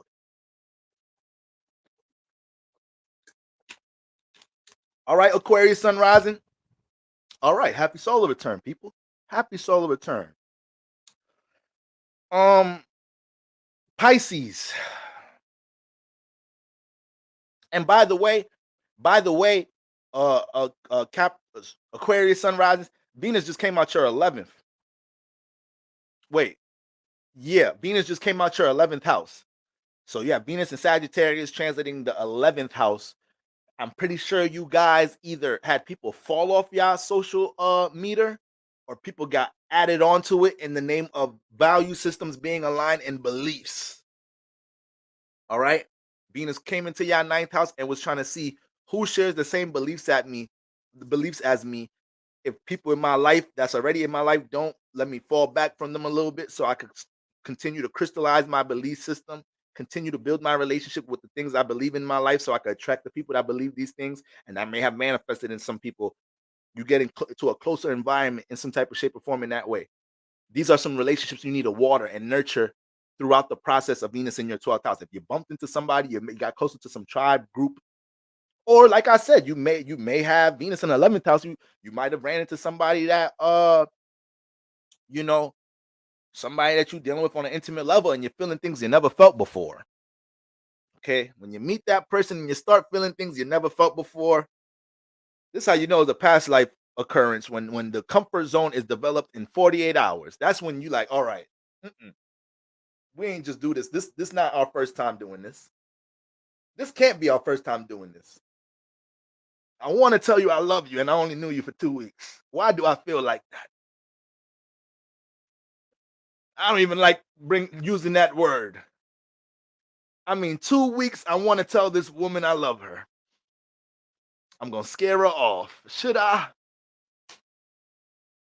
You start talking to her on the phone like, listen, babe, I know things is getting intense, and I never been in a situation like this. It's something I just want to tell you. She's like, I love you. You be like, I love you too. Oh yeah, y'all did this. Y'all been did this. These little simple ass indications to know these past life situations. A lot of you guys can say you've really been in love before. How long did it take to establish that comfort zone? Really, guys, think about it. The person that you really realized, it wasn't no fake love. It wasn't no you. I mean, Boro, this person got my. They still got my heart. That's how you know it's real love. They could do you dirty. You still love them. People be talking about, oh yeah, I'm over them. That wasn't real love. That wasn't. You don't just get over. No, real love. It stay with you. You got to learn to love somebody from afar. Whether they was toxic, they cheated on you, they did whatever. You love them. That was the whole issue. You couldn't leave because of that, even though you knew they wasn't good for you. Just like we love the weed. Just like we love the Casamigos. All right, ghetto tongues, Casamigos, the brown bottle. All right. So, you know, when you experience love on that level, that starts to what makes that is what starts to develop more of a serious outlook on connecting with people, because you know how serious building connections is. It's like, no, I connected with somebody to the point I love them and I realize I can't even be with them. I'm not about to just be connecting with anybody all willy-nilly. The next person got to be of substance, got to be worthy, got to be something serious. All right. So yeah, let's not play with that. Okay, let's not play with that. Pisces sun risings. Pisces sun risings. Venus in the 11th.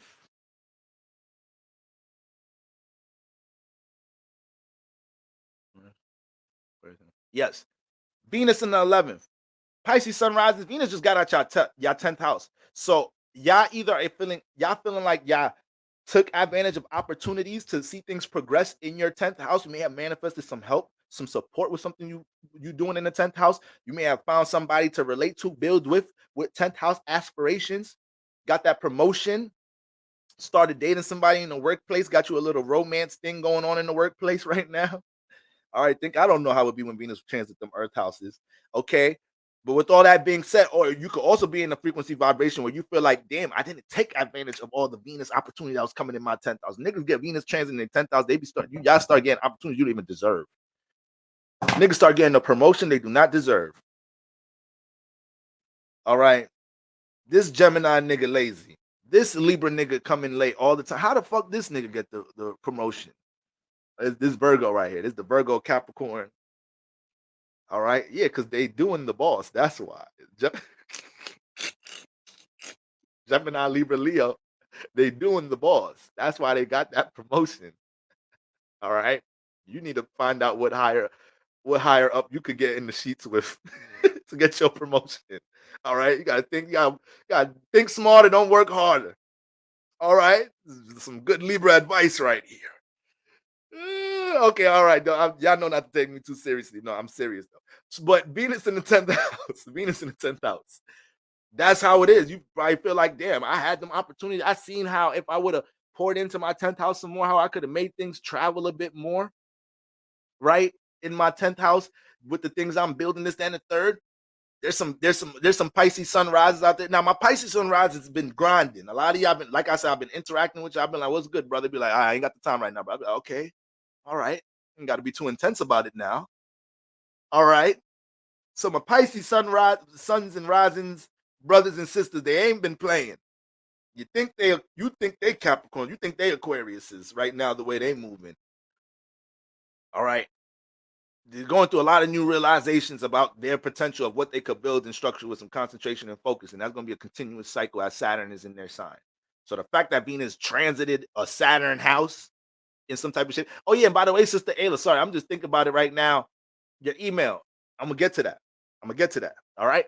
But with Venus in that 10th house, yes, hopefully my Pisces sunrise, probably manifested situations where something you build and structuring, or somebody seeing the potential in something in your 10th house was like, yo, why don't you bring that sense of value to your 10th? Your value was being displayed more, with your different energies that you've expressed into the world, different business and brands. It was just easier to see your value when it's in the 10th house, So, you got that awareness developed. Now Venus is in the 11th house.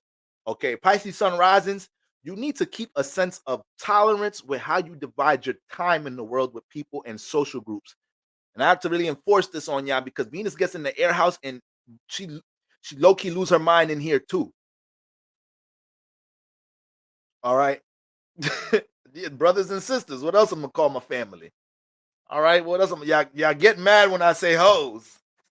Y'all was getting mad when I was saying where the picnic hoes at. All right. So now I gotta say where the picnic sisters at. You know, a little nice date on the beach, little cheese and crackers. All right, I'm a ghetto brothers. We ain't doing all that sophisticated beach stuff. Cheese, crackers, water, bread. I'm gonna see how much. If she like this, she could get the steak dinner.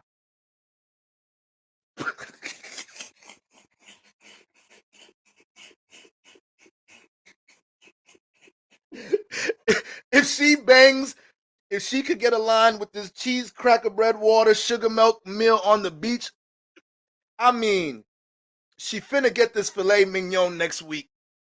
She's showing me how much she really invested into a brother right here. Be lying as hell. That's why I like me a picnic sister, because she be lying. I be like, how that taste, babe? You want some bread? Here, let me get some of this right here. She be like, yeah. How it tastes, babe? It's good. You all right? No, it's good. Let me get some of that sugar milk.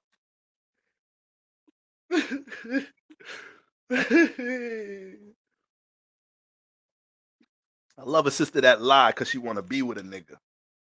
It's all a test. It was just a test. We ain't gonna be doing this forever, babe. I had to see what you was really built for. All right, steakhouse dinner next week. I made reservations already. If you ain't like this sugar milk, I was gonna cancel the mugs. All right, we gotta test y'all, ladies. I'm sorry, it's 2024. The age of Aquarius. Social media is doing too much. Brother gotta have tests like this. Fellas, it's a good one, right? You like that one, right, fellas? I'm telling you, sugar milk, water, cheese, crackers, bread. And see if she liked the heel of the bread. If she liked the heel of the bread, you might as well marry that woman right there.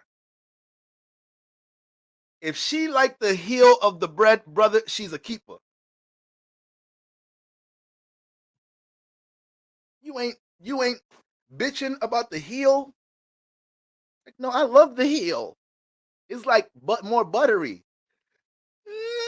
Oh yeah, she'll keep it. That's it. She'll know I love her already. I'm finna propose to her. It's up.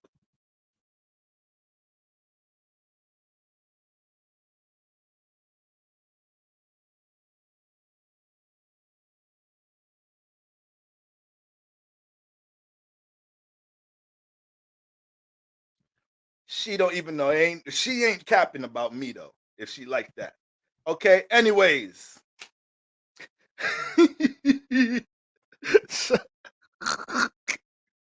Shell said, "I'm sorry, brother." Shell hit it with, "I'm sorry, brother. Brother Pastor Boro. We ain't doing sugar milk around here. Those are your Taurus placements right there, sister. I know your alignments. That's what that is right there. You ain't nothing but a Taurus vessel. Taurus vessels can't get with that right there. All right. Oh, there's no sound on that one. Damn. There's no sound on that, brother. Y'all be capping. Some of y'all have been capping. Y'all be capping in the church. All right. Now, so now Pisces, Venus is up in y'all 11th house.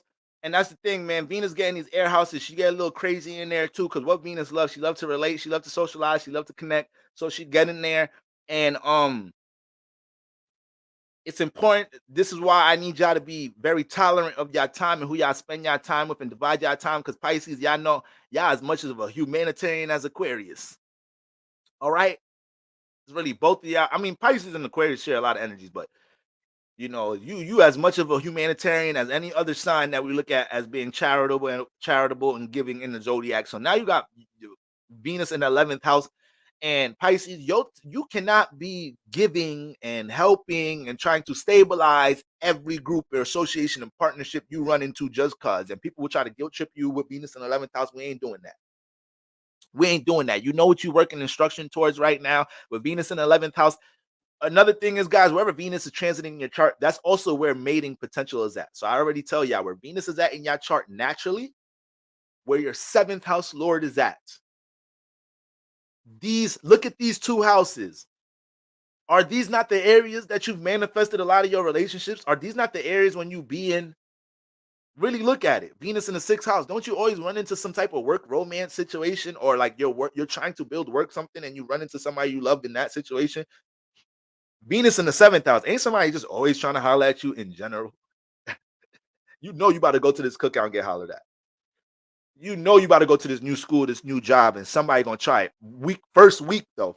Venus in the 9th house. Didn't you have that first twin flame soulmate situation in high school, middle school?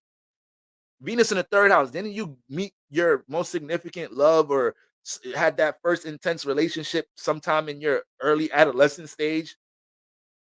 You 12 years old. You 12, 13 years old. Niggas think this is some puppy love shit. They don't know you got 7th house Lord in the 3rd house. They don't know you got Venus in 3rd house. This is for real. 12 years old. You coming home from 7th grade looking at the ceiling talking about, I can't get you out of my system. You don't know what you do to me. Why you think we was young knowing them songs? Love be real at a certain age, at them young ages. They be trying to tell us that's puppy love. No, I just bumped into my soul tie on my soulmate at a very young age. Venus in the 2nd house. All right. Y'all be having arranged marriages. Y'all be, because 2nd house be dealing with family traditions. This another meet love in the workplace, but this be around things that you value and whatnot. This be around your value system, what you feel like you have to offer. So let's say you a Venus in the 2nd house person and you had so much value. You place so much of who you felt like you was and your value into your extracurricular cheerleading activity. While you was going to cheerleading practice, you kept looking at the quarterback. You kept looking at the hooper nigga when y'all was in. Give me a H. Give me a give me a Z. You doing what you doing for your value, your 2nd house thing. That's, you feel like that's your talent. You the best cheerleader. You ranked. They got you ranked as a high cheerleader. You getting scholarships to cheerlead or do gymnastics. But in that environment of you being around what you value, you ended up, the nigga was around there though. Venus in the 2nd house, 7th house, or in the 2nd house. All right. So that's what it is, man. Book of Love, twin flame reading if you really want to get in depth and understand where the love potential is at in your life, what transits activate love for you, and what love karma y'all have. Because that's another thing. Y'all be having some love karma you need to understand first before we need to learn how to start being better for other people and because we be self-sabotaging. If you understand your karma with your 7th house placement, your Venus and your moon, all right, moon is definitely a energy I have to look at when it comes into love twin flame matters, all right, because your moon aspects is very important in general when it deals with connection and your emotional well-being. You may have a lot of energies and support with you bumping into people who you harmoniously align with, or you may have your Venus and 7th house Lord in the house that's very active. So you may have Venus in the same house as your sun, or you may have your 7th house Lord. You may have a Pisces 7th house. So that means Jupiter is your 7th house Lord. You got Jupiter in the 9th house, but your sun is in the 9th house too. So the house that you're always active in is a lot of love potential in there all the time. But your moon might be in Gemini. It's squaring it. So you need to understand how your Gemini activity, your Gemini house be sabotaging a lot of the things going on in this area. There's things like that. All right. But I need Pisces sun risings to be very tolerant about who they sharing their time with, this and the third. Because with Venus in the 11th house, the potential to align with people who connect with y'all values right now, with everything y'all building right now. I mean Pisces sun rising. I mean, the nigga, you all my Pisces sun rising ladies in here. I just seen a vision of a nigga coming in your life. That sounds type crazy. A nigga entering your life and being able to like, yo, that's what you've been working on. Ain't nobody been, yo, listen, how much you really need to get that off the ground? How much you need? This is a Saturn ruled house. It's a Saturn ruled house. So we dealing with some form of business here. And you got Venus coming in here. So you run into the right partnership, associate, sponsor, community that can help uplift something that you value in some type of shape or form. You could be the one to do that for somebody else too, though. You can end up being used this way, and you want to make sure you're being used in a appreciative way. Okay. So we got that going on.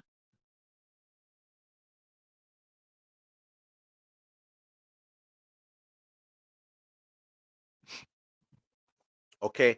And the reason why you don't want to just be around being on your extra humanitarian energy, love for everybody, love. I'm a Pisces, take this love, you get love. You get some love too. Don't think I left you. No, you too. Boro, take some love, Boro. Pisces, get out my face. I said we need discipline. To get love, I could get that another day. Discipline is my love right now. Boro, you so every time I talk about Pisces, I put the Mike Jackson voice on. Boro, you so just rigorous sometimes. You're just so rough. You need to learn how to be soft. You need to get into your soft man era, Boro. Pisces, get out my face. What is a soft man era? It's something Pisces would say to you, right? It sounds like something Pisces would say. So you ain't got time for all of that, Pisces, when you got so much potential for significant support systems to manifest through your 11th house. And you don't want to block those blessings because you're trying to hold on to this partnership, relationship, or environment that ain't supportive or don't align with the things that you value in some type of shape or form. We know it's a very spiritually inclined house. So Pisces, you will also find yourself, finding becoming more in love and connected and engaged with your studies and the things that are involved, the things that are within your path with spiritual development. You're gonna find yourself being more engaged with these things, and then you can also reel in people that are on that time in too, right? The perfect tarot reader. Now you got an official tarot reader. You don't need to go to nobody else. You get a reading from me. You like, damn, Boro is the real deal. That's it. Every time I need to get my solar return, I'm going to Boro. You're gonna make connections with people dealing with your spiritual development. Okay, Pisces sun rises, this ain't no game. This ain't no game. And I need to get y'all level-headed before Venus get into your 12th house. You need to use this transit to see where is the value amongst your associations and partnerships and friends in your life in general. So when Venus get in the 12th house, you don't just lose your mind. All right? All right, Pisces sun rising. Y'all know I love y'all, okay? Aries sun rising, the first square sign. The first square sign. All right, Aries sun rising. I know it's been a long time coming, but I know change gonna come. I mean, shout out to the brother Sam Cooke, young, talented brother. Left us too early. All right. Now, I get it, Aries sun rising. You've been having to hesitate a lot, slow down a lot, structure things a lot. Niggas keep telling you to slow down. Niggas keep telling you to relax. You dating somebody, you might be real Aries sun rising right now, mad passionate about the love, this, that. Ladies, where my Aries sun rising ladies at in the chart? I mean, in the chat. Throw an 11 or some ones in the chat. My Aries sun risings in here. I need y'all to understand something right now. We getting out of Saturn season, all these square energies been on y'all ass, and it's basically been trying to slow you down. That's why you can't get with Saturn season and Capricorn season, trying to slow you down, trying to get you to stop, Aries. You're loving too hard. You're too passionate. Pace your love. It's like, goddamn, y'all be saying I don't be loving, I don't be cooperating. Then when I find a situation where I don't feel that vulnerable and I feel like I could just lose myself, lose my passion and love, then I gotta slow down. Like y'all niggas always trying to. I get it, Aries sunrise, and I get it. It's just Saturn season. That's all. Your season right around the corner. You could be all passionate and carefree, and then we gotta be aligned with that energy. It's just I know these times get a little sticky, brother, sister. Okay, that's all. So right now, Venus in the 10th house. I already told y'all about all the energies you got manifested in what the 11th house, Aquarius energies moving in there. I said this is a Aries sunrise. You need to be out and about in general. You need to be out and about. There's a lot of opportunity out in the world for y'all. You connecting your passions, your intentions out in the world.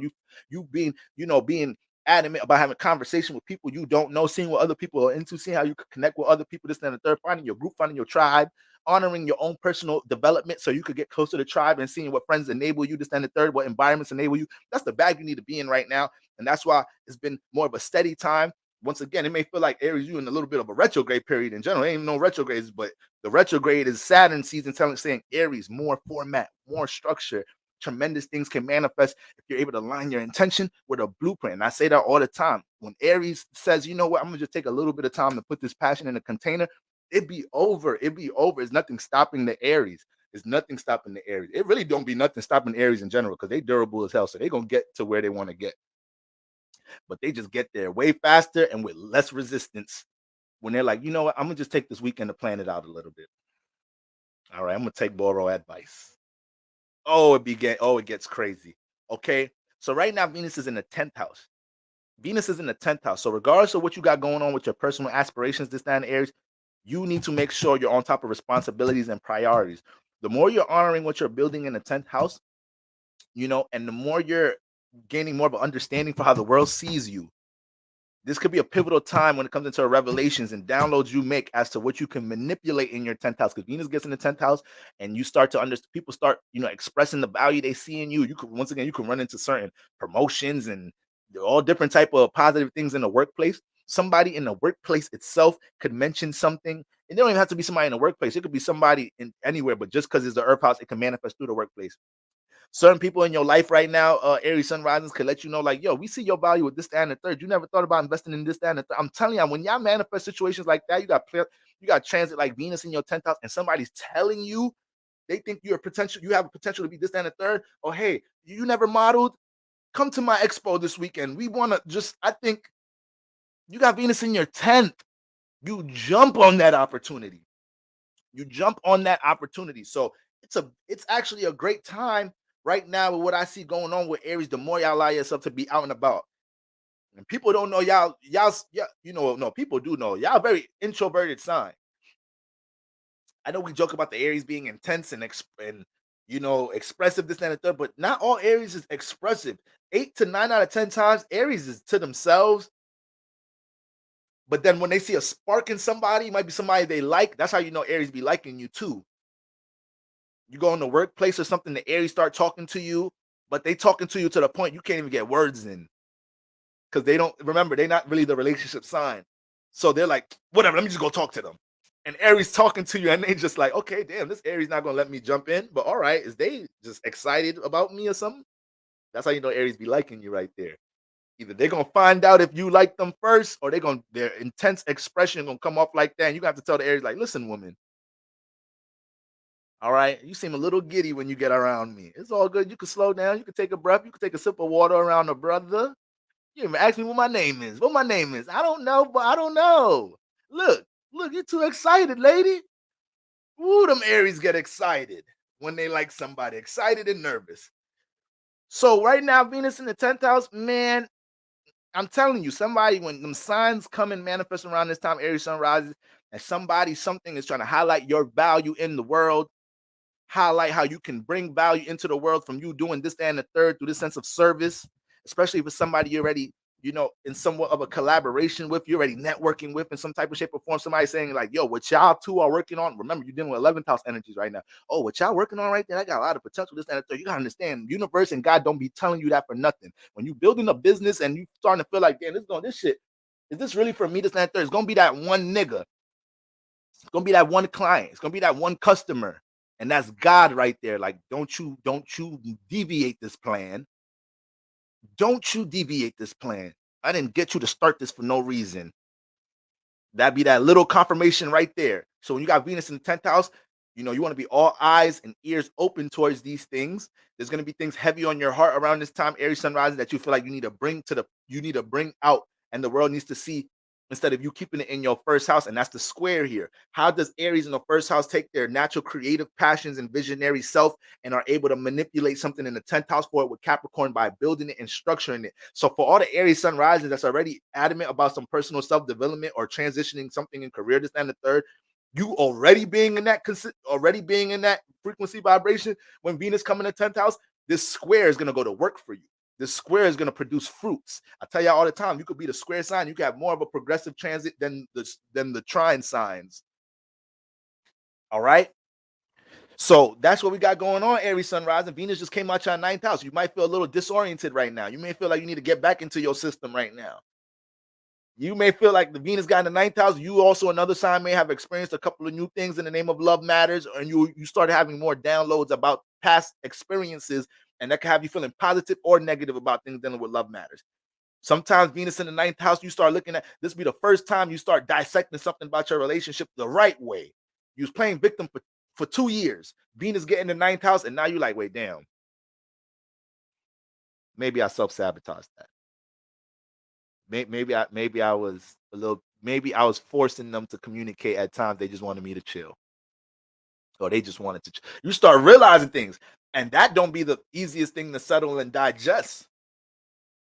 That don't be the easiest thing to digest, don't it, Aries sun risings, right? So I need y'all to understand that. Take those gems you took with love matters, use that energy to transmute in the 10th house, right? You should be real motivated by what you're building and structuring, and God is going to be able to throw other influences in your life for you to stay encouraged. All right. I don't be worried about y'all staying passionate and attentive and moving urgency, because that y'all the signs that show us how to do that. But with Venus getting in the 10th house, there can be a sense of encouragement coming from different spaces to help you build the things you already see potential building. All right. All right, Aries sun risings. Taurus sun risings, the first trine sign. Excuse me. Well, we started Capricorn. That's not really the trine. That's the home sign. But Taurus sun risings. Taurus sun risings.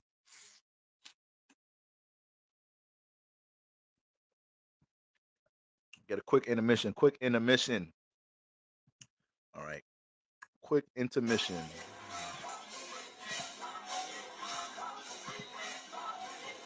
I mean, just need a little bit of worship in the church.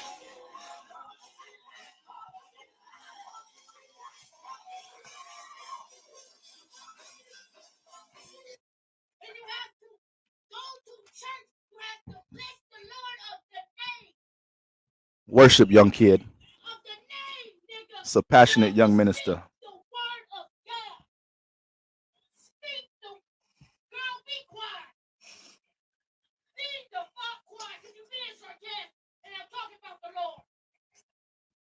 Do you hear that passion in that young minister right there? That's the one I'm training right now to take my place once I'm too old for this family.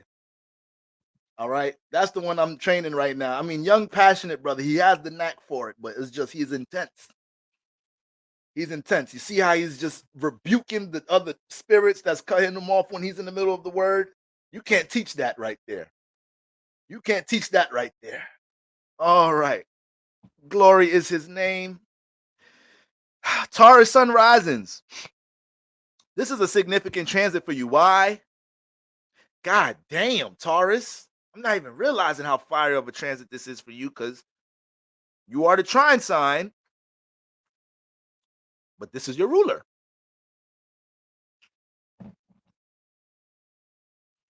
Whenever you have your ruler harmonizing with you in a transit, that's very powerful. This is another transit where opportunities can fall in your lap. And right now, what we got? We got Venus in the 9th. We got Venus in the 9th house, Taurus sun rises. So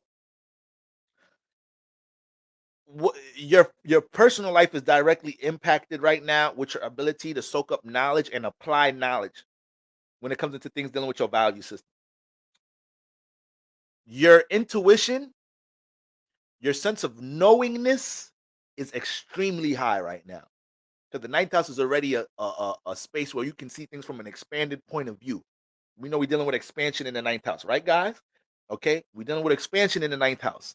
We're dealing with higher ideals. We're dealing with higher education. We're more studious about learning things. Okay, so like I said, just like what I just said about Aries, Venus just left the 9th house for them. So right now, Taurus sun rises, you are liable to have a lot of downloads about things in your love matters and things with your value system, and be able to look at them from a higher space and develop ethics, develop new philosophies out of these things, develop new standards out of these things. Like, damn, I realized my past relationship, I projected this way, it created these results. Damn, I realized my last relationship, my partner took advantage of me because I created that environment. Damn, but it ain't a bad damn. It's like, okay, damn. Evolved damn. A Martin Payne damn. All right. Like, I'm finna kill the game next time Venus creates a situation for me, because I have this expanded outlook on something dealing with love matters. Okay. But when we're talking about Venus traveling in the 9th house affecting what's going on in your first house, things could expand in the first house with the sense of application with Venus in the 9th.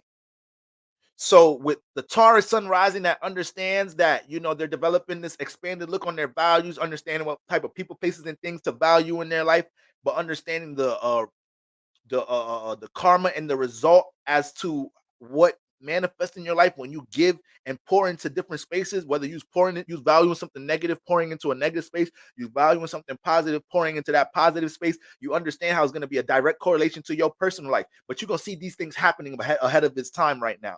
So right now, my Taurus sun risings, you guys are catching a lot of downloads right now. It could feel very deja vu-ish right now, okay? And you could walk into a lot of spaces during this time while Venus is in the ninth house where people are coming into your life, giving you the straight up knowledge on how to build and structure something. But it comes down to what you're valuing right now, Taurus Sun Rising. It's that simple. It's that simple. The first house could go through some transformation. The first house could gain a new sense of stability and security just by you showing God and universe, like, yo, I knew I was valuing something negative. I know that these are the more positive things I need to value, and I'm gonna establish that. I'm gonna be the mother flip that. I'm going to be the example, and you're always the example of values in general. But you're gonna have a new confidence of these things because you may have a higher outlook about things. So once again, it's gonna be a lot of new downloads about the relationship. I mean, about things which your love matters and what you value. You might be in a situation, it might be some Taurus suns and risings, maybe on and off with somebody, and in your head, you like, yo, do I be on and off with this person because I don't set boundaries? Hypothetical situation, because I don't set boundaries.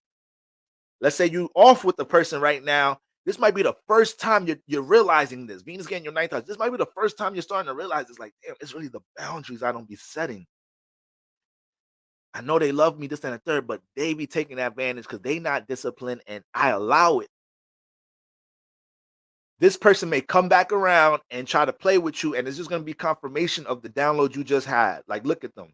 Somebody that has if I had boundaries up, this is not how this person would express things or think they could just come back into my life, this, that, and the third. So it's just going to be little things like that. You're going to get the very needed confirmation for the downloads you're having, so you're not just feeling crazy. So you actually have a new system when it comes into your ideologies or when it comes into your philosophies and how you're educating yourself about experiences in your life dealing with love matters, this, and the third. I mean, brother ER in the building, man. I always join during the Taurus Rising section, no coincidence. That's why I value pour into this podcast, support what supports you. Brother ER, you know what, brother? I'm sorry, brother. Just, you all right? You want to take the hat off? Keep the hat on? Okay, right here. Just catch some. Brother. Very devoted brother. I mean, he helps keep this church running. All right. So, yeah, Taurus Sun Rising. That's what we got going on with that right now. And then Venus gets in your ninth house. So, ninth house, house of exploration, house of experience. Venus can run into new experiences here. But remember, Venus is a little kinky. Venus want her pleasures. Venus want her pleasures manifested. So there has to be some level of discernment here. Taurus Sun, Taurus Risings. And I ain't too worried about y'all because y'all don't like just jumping into things impulsively. Y'all like reading the room a little bit. Taurus is the steady one. So I ain't too worried about Taurus Sun Rising having this thing. This alignment is just that is y'all ruler. That's what scares me a little bit. That's what scares me just a little bit. The fact Venus is transiting your ninth house and somebody is going to be somebody coming to your life and it's going to make they're going to be easy to get close to you because they're going to make your first house seem so seen. They're going to be like, oh, that's what you're working on. Like, oh, okay, you ever thought about doing this, that, and the third? Like, oh, you actually perfect for being in the makeup industry, this, and that. I could tell by the way you do your makeup. I mean, I don't know nothing about makeup, but I was on your Instagram. I seen this and that. I seen your clients, this, and I seen you connect closely with your clients. I think if you just tweak that with your brand, this, and that, Taurus Sunrise is going to be like, the Taurus Sunrise are going to be clutching their pearls. And now this person charmed and disarmed you a little bit. And now you ready to do something strange for a piece of change, Taurus. And that's not even how you get down. You a little bit more steady. But when Taurus do something quick, whenever Taurus do something quick in the name of love, somebody super activated Venus. And Taurus said, man, forget the fixed earth nonsense. Let me get Venus fulfilled real quick. All right. Let me get Venus. It's usually something with Earth involved, though. It's never that easy, though, with Taurus. Taurus do something strange for a piece of change quick. The brother got money. The brother say he finna pay a bill. And, Taurus is like, you know what? I got to make Venus account for something. All right, but be discerning. There's a lot of new things you can experience in the name of love. And when I say a lot of new things you can experience, that also accounts to once again, the new ideologies, the new revelations, the new spiritual breakthroughs you have with your understandings about love matters, this, that, and the third. Taurus sun rising, put that boundary down for the first time, or establish a certain energy with their relationships for the first time, start feeling extremely fulfilled. And now it's like, oh yeah, ain't nobody could touch me now. I know my next mate coming serious, or I know my next situation, I'm gonna really be able to regulate it because I really experienced this new way of dealing with love. It may be a new way of having to deal with love from putting a boundary on it, a new way of dealing with love of being more open and realizing what happens when you're more open with love and not being so tense and so, because Taurus be a little tense. Sometimes y'all be a little too tense. Gotta give her ass a little, back of the neck massage. They don't be when somebody giving you a massage and they get right there. Don't do me like that. Don't do me like that now. You trying to do something, you gonna do something to a brother, you get that little part. So somebody gonna come in Taurus life trying to get the back of their neck right now, and Taurus, you're gonna have to be stable. You're gonna have to keep it together. All right. But once again, it's going to be a lot of new things to experience with love marriage. And I want to make sure by the time Venus getting to 10,000, you have a whole new expanded way of looking at love, and also looking at how you love your damn self and how you love the things that you have in motion in the first house. You cannot let Venus get in the 9th house and your sense of exploration experience take you out of, because you're consistent, Taurus, so you can't let these new experiences take you out of a consistent nature, or take your momentum off from things you're building in the first house. This alignment can do everything to support the first house, whether you're gaining new knowledge about something you're building in the first house, whether people because this is your first house ruler, people see your value in whatever you do. You do makeup, Taurus sun rises, you running some type of community youth group, you got some type of talent, you putting your music out, you an artist. Right now you got Venus in the 9th house. It's people that want to learn and about you, learn about your talents, learn about your value, and spread it out. Other people can expand it. They want you to perform. It's expression. 9th house is an expression house, but it's an expression of our knowledge, wisdom, and things we have experience with. So Taurus sun rising, you just know that right now. You run into any opportunities with something you experience with, and somebody wants you to connect it out in some type of shape or form, teach it, this, and the third, you boom, jump on it. Jump on it. There's going to be more opportunities behind that opportunity. All right, Taurus sun risings. All right, God is good all the time, and all the time, God is good. Do you understand that phrase, family? All right.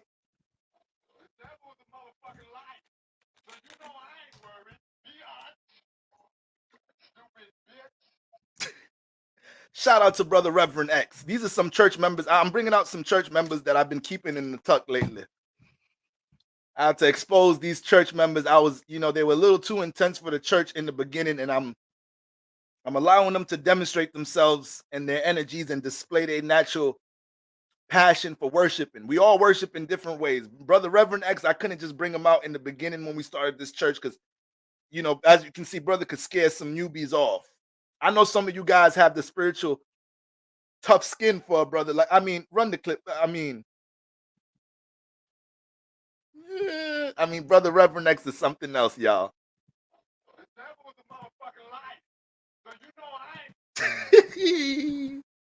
All right.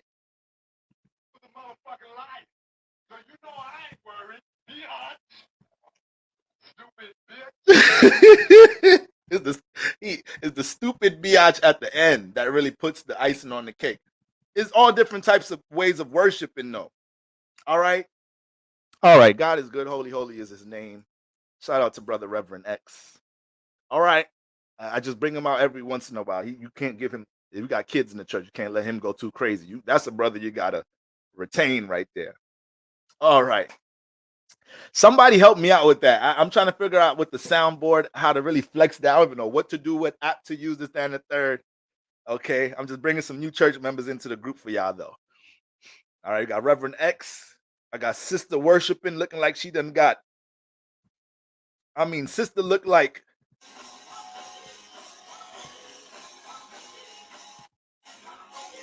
Sister looking like Static Shock up there.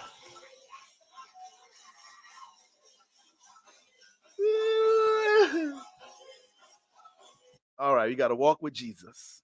You got to walk with Jesus. All right, y'all remember Static Shock? All right. So that's what we got going on. Shout out to all my Taurus Suns Risings, Gemini Sun Risings. All right, Gemini Sun Risings. Ooh, damn. Venus in the 8th. All right. All right. No, this is good. This is good, Gemini. This is good for you right here. This is good for you right here, Gemini. All right.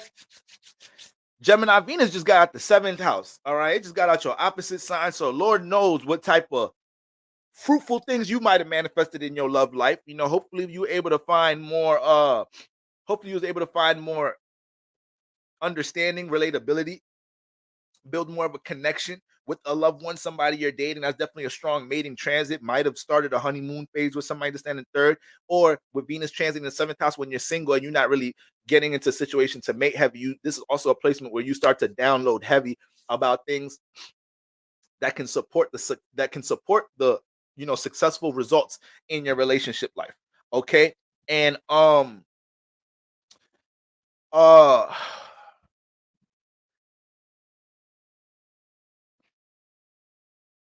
the thing about Venus in the 8th house, your love language gets transformed here. All right. Now, this is my placement. We could talk about this all day.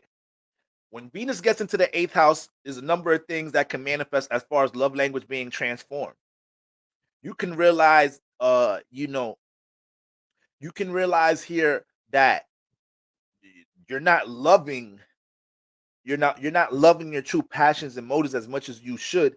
And that could bring transformation to where you're directing love and support in your life. Because the 8th house does deal with your deep motives and passions that get buried a lot of the time. But this house deal with transformation and reinvention. So there could be certain things dealing with the Sagittarius. If they feel like there's things they had to fix, they had to refine about their love language, this, that, and the third. Leo, y'all remember Tasha, Leo rising self? Y'all be making her stay alive, her character stay alive. But y'all got to make sure with everything you've experienced with Venus at the 7th house, you have to understand you have the power to transform things that you did not see fit in your 7th house. So let's say you went through your Venus in the 7th house transit. Venus wants to connect, relate, and starts realizing they're dating a narcissist. Start realizing they dating somebody that doesn't want to pour in effort and connect and compromise and negotiate as much as they want to, because that's what Venus wants to do in the 7th house. Now Venus is in the 8th house. You start understanding why you allow yourself to stay in that situation. You start understanding why you might gravitate towards toxic situations. You might toxify the situation even more. That's the real negative side of Venus in the 8th house. You start wanting to get your get back. You cheat on a person because you got cheated on. It's tit for tat. And that's never positive. That's never good with Venus in the 8th house, jumping into all that spiteful energy, this, that, and the third. All right. The beautiful thing about negative situations manifesting in your relationship life, whether it's Venus transiting the 7th, or just Venus getting to the 8th house and you just processing the transformation in your relationship, Venus supports the transformation process. So you feel encouraged to embrace the healing process. You feel encouraged to learn how to transmute your energy, take your hurt, take whatever heavy energy and start putting it in spaces that will help you feel more productive, healthy, more lighter. All right, 1 second.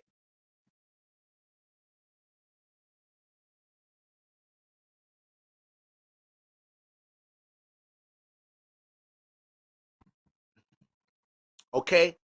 Venus encourages the healing process, the transformation process when it's in this 8th house. It don't play about that. It don't play about that at all. So a lot of you guys, a lot of my Gemini sun risings, for the first time, you might get into some spaces right now where you don't want to relate. It's like, damn, Gemini don't want to communicate.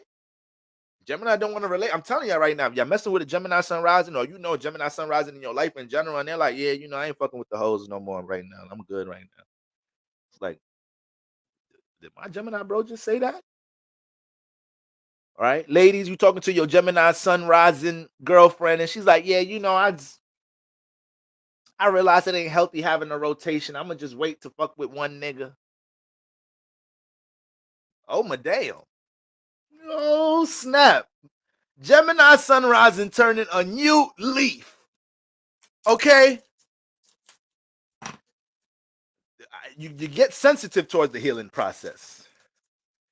You start Venus getting that 12th house. You can't run from your shadow with things amongst love matters. So if you self-sabotage, you're gonna realize it, and you're either gonna jump into more of a projectful state of it. I don't know if that's a real word, but we're gonna make it a word tonight.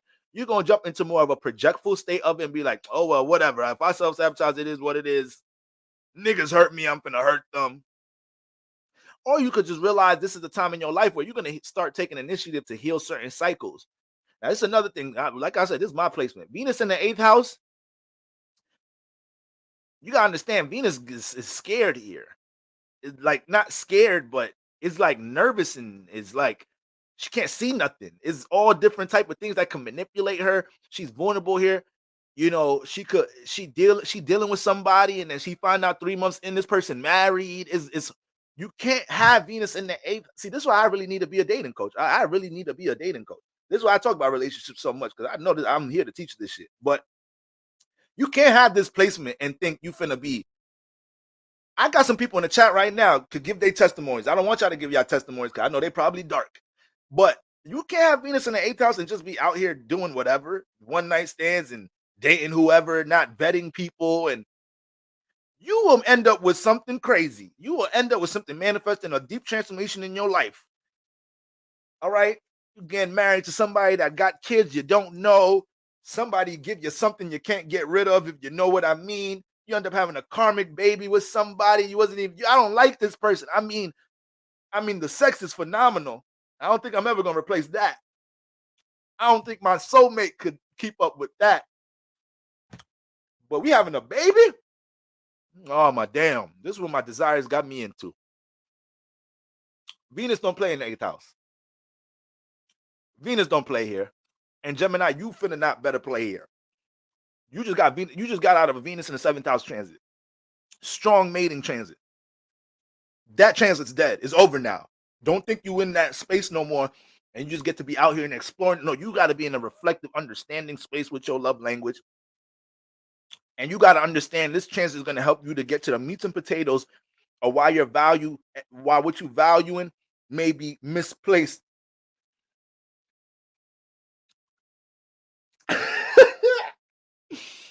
I'm not even going to read the comment, but you might think you're still in that space right now.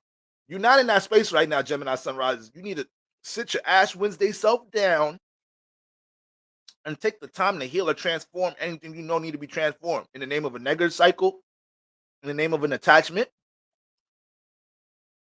Venus in the 8th house. So yeah, she's scary here. Yeah, she is vulnerable, but she get access to what she want here too, and people don't even know. They're not gonna see it. It's in the dark. Venus getting high all day, every day. Don't nobody know. Venus drinking, getting drunk. Her father, mother calling her, how's college? It's daddy, it's cool, it's good. All right, them grades gonna look right when midterm final time comes. Yeah, they are. There's 2 niggas in her room right now. She doing some freaky things with multiple niggas right now. She ain't studying a damn thing. But the 8th, that's what she studied. She's studying the 8th house. Your daughter doing a whole bunch of things. She's being exposed to a whole bunch of things in her freshman year in college right now. So Venus in the 8th house be having lack of discipline. It's the house of temptations and desires, and she deal with pleasures. So Gemini, you're gonna have to really sit down. Now this could be such a strong transit if you're able to hibernate right now, because it's only gonna bring you closer to people who support your healing process.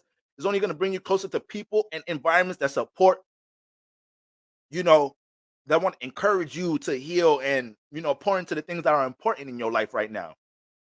And your value system itself can go through a transformation. You value this business, that can positively transform right now with a level of focus and concentration, with some 8th house focus and concentration.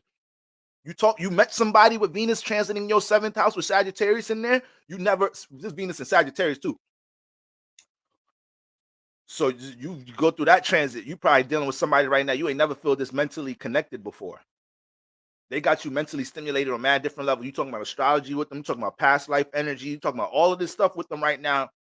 Your love matters could go through a positive transformation, because this will be the first time in your life you're starting to really sit down and honor and focus concentration on a connection with somebody, and you can make positive transformations and progression with that relationship right now. So Gemini Sun Rising, please, I need y'all to be discerned. I need y'all to be disciplined with your desires and your temptations. I know y'all know I add humor to everything, but it's really not a game here with Venus in the 8th house. It's really not a game. Okay? This is the house that rules other people's money. So if things are all in a positive state with Venus, no matter how hard it is to sustain that energy, If you want to see positive, you got positive values about something you're building, positive values about the connections in your life, all people, places, and things in your life, they're of positive value, and you're conscious about transforming things that you're negatively attached to. All these situations can empower you around this time. And Gemini Sun Rising might run into a sponsor. Might run into a sponsor, might run into somebody else that has resources to make something you have grow. You got Venus, the money sign, the planet that correlates to finances, going through the 8th house right now. People don't be talking about that right there. Other people want to put their money in your hand. The more they can understand what value you bring into the table right now. Okay, you got me, Gemini Sun Risings. All right.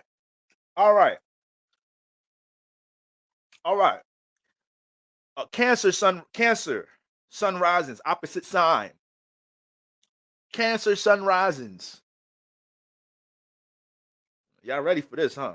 Y'all ready for this right here, ain't y'all? I know it's been a long time coming. All type of planets that don't like to be in the 7th house been in your 7th house. The sun in there don't like to be in there. Mars in there right now. You like, oh my damn.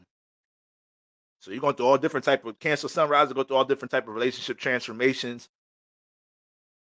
They starting to feel heavy about the relationship that transformed 3 months ago, 4 months ago, 5 months ago. It's been transformed. Now Mars in the 7th house. You start feeling heavy about that. You were starting to get focused. You were starting to actually move your concentration and focus elsewhere. And Mars got in the 7th house and start getting intentional about, okay, who we have to connect with, relate with, and then you start thinking about the person that's not there no more, that was just there heavy. Mars then reminded you about somebody's big-headed daughter or son. So that's a little frustrating. You might start projecting on the new person you're dealing with because you're missing your old person. I got my new girl cooking in the kitchen. I'm mad as hell. She's not seasoning things the way my old girl seasoned it. Whole time she a 5-star cook. I mean, the garlic mashed potatoes is garlic mashed potatoing.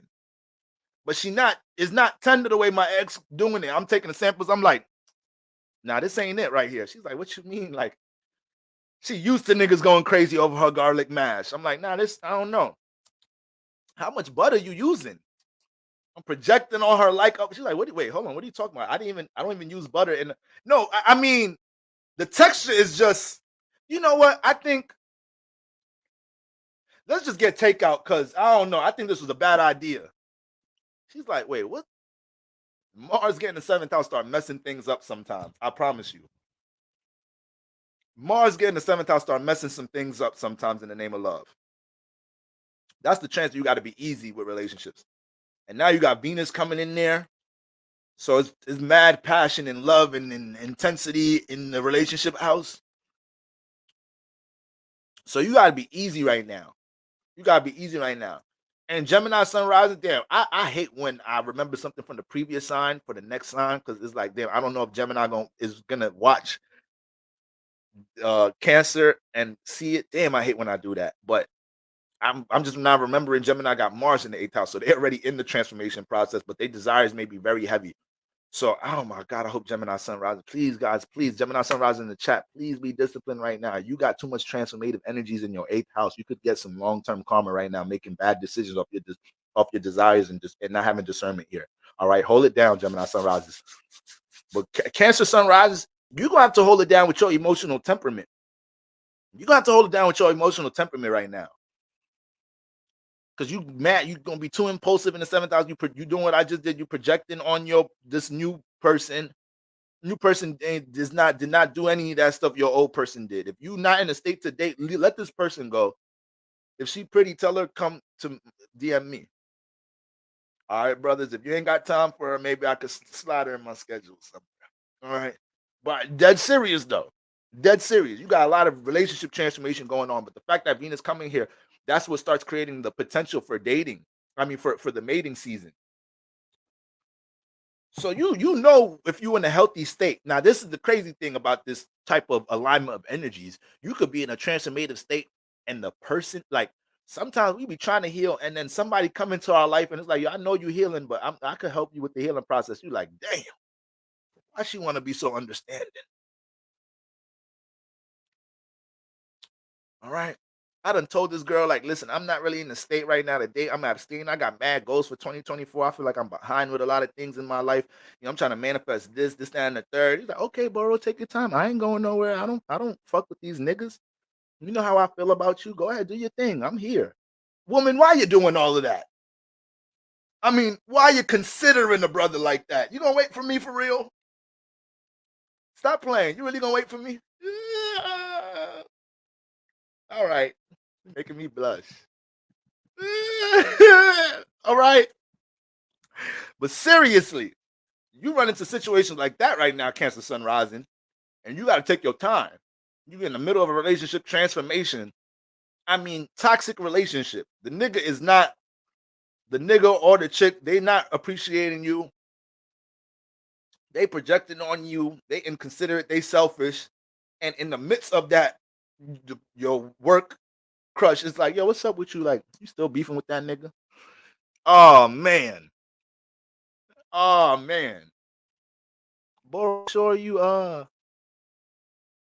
sure you really not in the space to date? Like, I know you said you just got in that situation with that chick that's out there, but you act like we can't get to know each other. Why you coming here in my life? Is you really trying to help me with the healing process? So Cancer Sun rising, you gonna have to take your time with whatever's going on in your 7th house. There's too much feeling in this house right now. Too much passion and love and intensity and sensitivity and damn. There's too much of that right now. You cannot be just jumping off your emotions. You know, emotion your middle name. You got remember what sign you have in this house.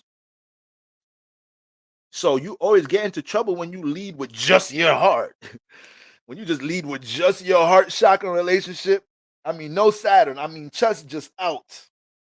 Okay, heart on the sleeve, like a mug. Cancer, you know you get into so much trouble like that when you don't take time to vet your partners. That's what Capricorn and 7th house be teaching you. Take your time, Cancer. Stop jumping into situations with your heart. Okay, the coast is clear. No red flags, nothing. They understand what I like. All right, let's go. No, you could take a little bit more time getting to know them, this, that, and the third. Okay? So you got to keep that in mind right now. Venus is in the 7th house, so it could be a lot of things that you can manifest support with when it comes into joint ventures, building things with other people. Cancer Sun rising at this time.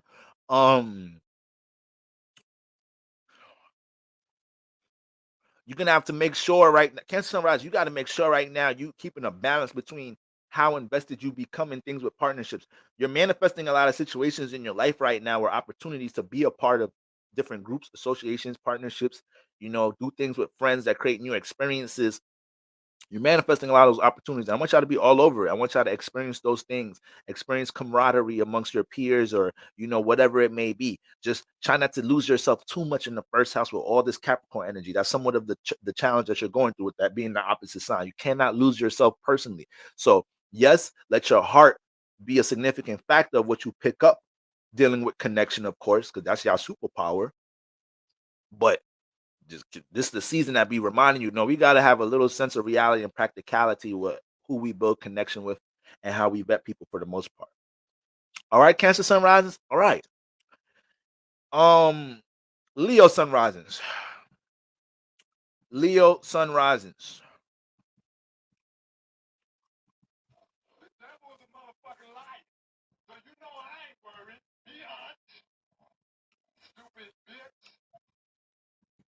Oh, Lord, Lord, Lord. Nothing I did, nothing I tried, nothing I smoked, nothing I snorted, nothing I drank, no man I did, no one did me, nothing did me any good. Oh, Lord, even that the food I put in my mouth wouldn't help me, Lord. Little ghetto tongues. Little ghetto tongues ain't gonna hurt nobody now. All right. Who we on? What I just said? Leos. Leo Sun rising.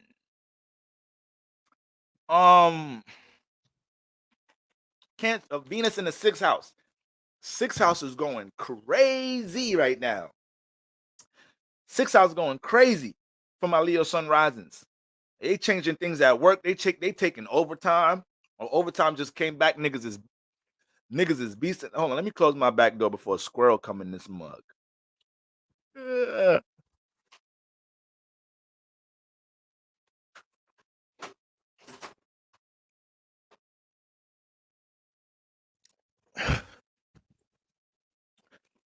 Niggas is taking overtime. Overtime just came back. Niggas is beasting for it. You can't even get on the schedule for overtime. Niggas is moving you in this department in the 6th house. You working on a business or project. You going dumb hard on it right now. All these Capricorn energies in the 6th house, but that's just starting to exhaust you right now. You're like, damn, this a lot of blood, sweat, and tears going into this. Or you feeling unfulfilled and potentially depressed because you see all the potential for something you should be building in your 6th house and you probably haven't been placing time into it. So hopefully, I know hopefully my church members ain't on that frequency vibration, but that's the reality of what may be going on.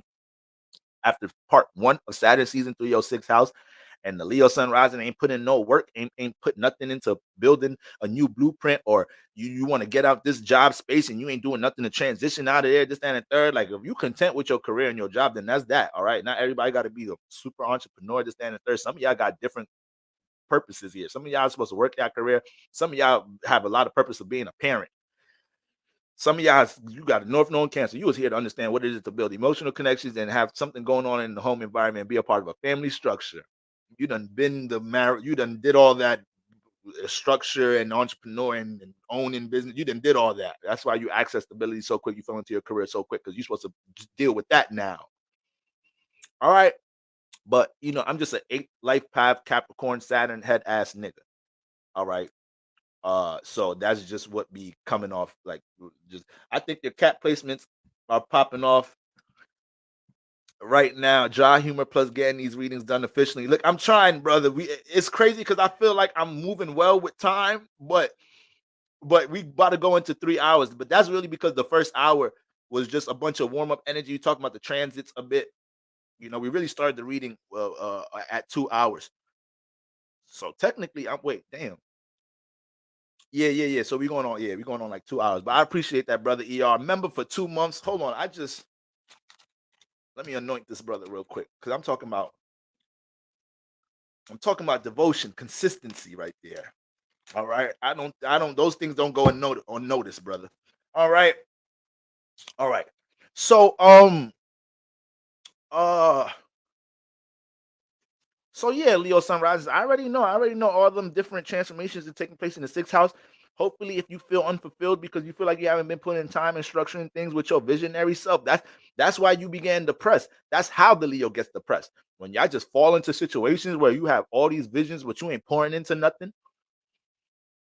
We all get depressed off of different things, okay? And that's what's gonna leave a Leo depressed for some reason. If they're dealing with some type of attachment, is a Leo right now. They got too invested into their career environment, some type of shape or form, and their real dreams, the thing that they really want to do. They so thirsty and trying to retire early so they could live their life to do this, that, and the third. But it's such a hard thing to do right now. Career is just taking too much of their time. So now you got to match that. You got to match it with some blood, sweat, and tears, extra sacrifices. It's like, damn, if I know I have the intelligence, the vision to build this brand or business, this, that, and the third, or this project, this, that, and the third, I know I'm gonna have to just manipulate time in some type of shape or form. If I know I work these long shifts, then on my off days, I'm gonna have to put in this much time. I gotta tell my shorty or my 2-3 shorties, is a Leo nigga.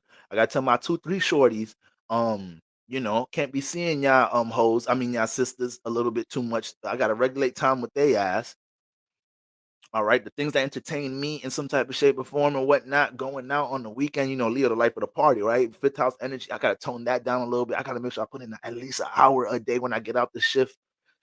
Leo, this is what you gotta do right now if you're trying to meet these new goals that you're trying to establish in your 6th house. This is what you gotta do right now. Oh, snap. I'm bugging because in my head, I'm like, wait, hold on, it's Aquarius season. Y'all the opposite sign. But it tripped me out because we just did Cancer and we talking about Venus. We ain't talking about Aquarius energy. We talking about Venus and Cancer. But y'all the opposite sign right now. So this, yes, woo-wee. Leo, yes, intensity. Yes, friction. Embrace it. You're going to grow. You got to match that intensity right now. You got to match that friction being the opposite sign. and it's gonna come with you taking your sixth house.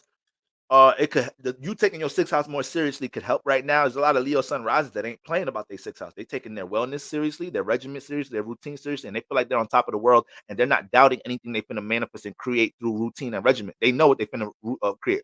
That's the thing about the fire signs. When the fire signs, shout out to all my fire dominants in here, all my Aries sun risings, Sagittarius sun risings, Leo sun risings. This is a beautiful thing about y'all. Because y'all so futuristic, and y'all could see ahead and y'all visionaries, when y'all actually find some type of consistency to be steady, it's so hard for fire signs to be steady. It's so hard. Go turn the stove on, go flick a lighter. What's steady about this? This is the most steady it's gonna get right here. This is the most steady it's gonna get, and even this is gonna move a little bit. All right. For the most part, fire is unstable. It's all over the place. And when fire signs can find that steadiness, that's why the confidence grows tremendously day by day, because they're already looking ahead. Before they had the routine and regimen, the fire sign was already in their head thinking, they was already a visionary. They was already depressed because they see their potential. So now they're working, now they're actually implementing some earth qualities or that sixth house quality or some Saturn qualities on top of them being visionary. That's why their confidence grows daily, huge day by day as they're sustaining this process. Because it's like, oh yeah, it's just a matter of time now. These niggas let me find out what a system is. These niggas help my fire be controlled. This is controlled fire here, right?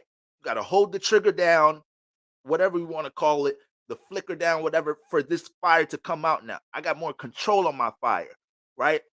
It's not just a crazy, crazy ass, sporadic, retarded ass fire outside that started in the rainforest and whatnot. And ain't nobody got control of that. Controlled fire is something different. And but that phrase really don't even make sense for real. There's really no such thing as controlled fire. There's only but so much you could do to control it. All right, but y'all know where I'm trying to get with that. So I think this is what the Leo sun risings is really going through right now. You and Cancer are obviously the signs that get beat up during Saturn season because you're the sun and the moon. Sun and the moon be like to hell with Saturn. Really more the sun than the moon. Okay. Cancer is not too bad with Saturn energy, even though it is. Like the sun and Leo hate Saturn way more. Cancer understands it a bit more, but is uncomfortable. Is mad uncomfortable with it. Okay? Sun and Leo can't stand Saturn energy.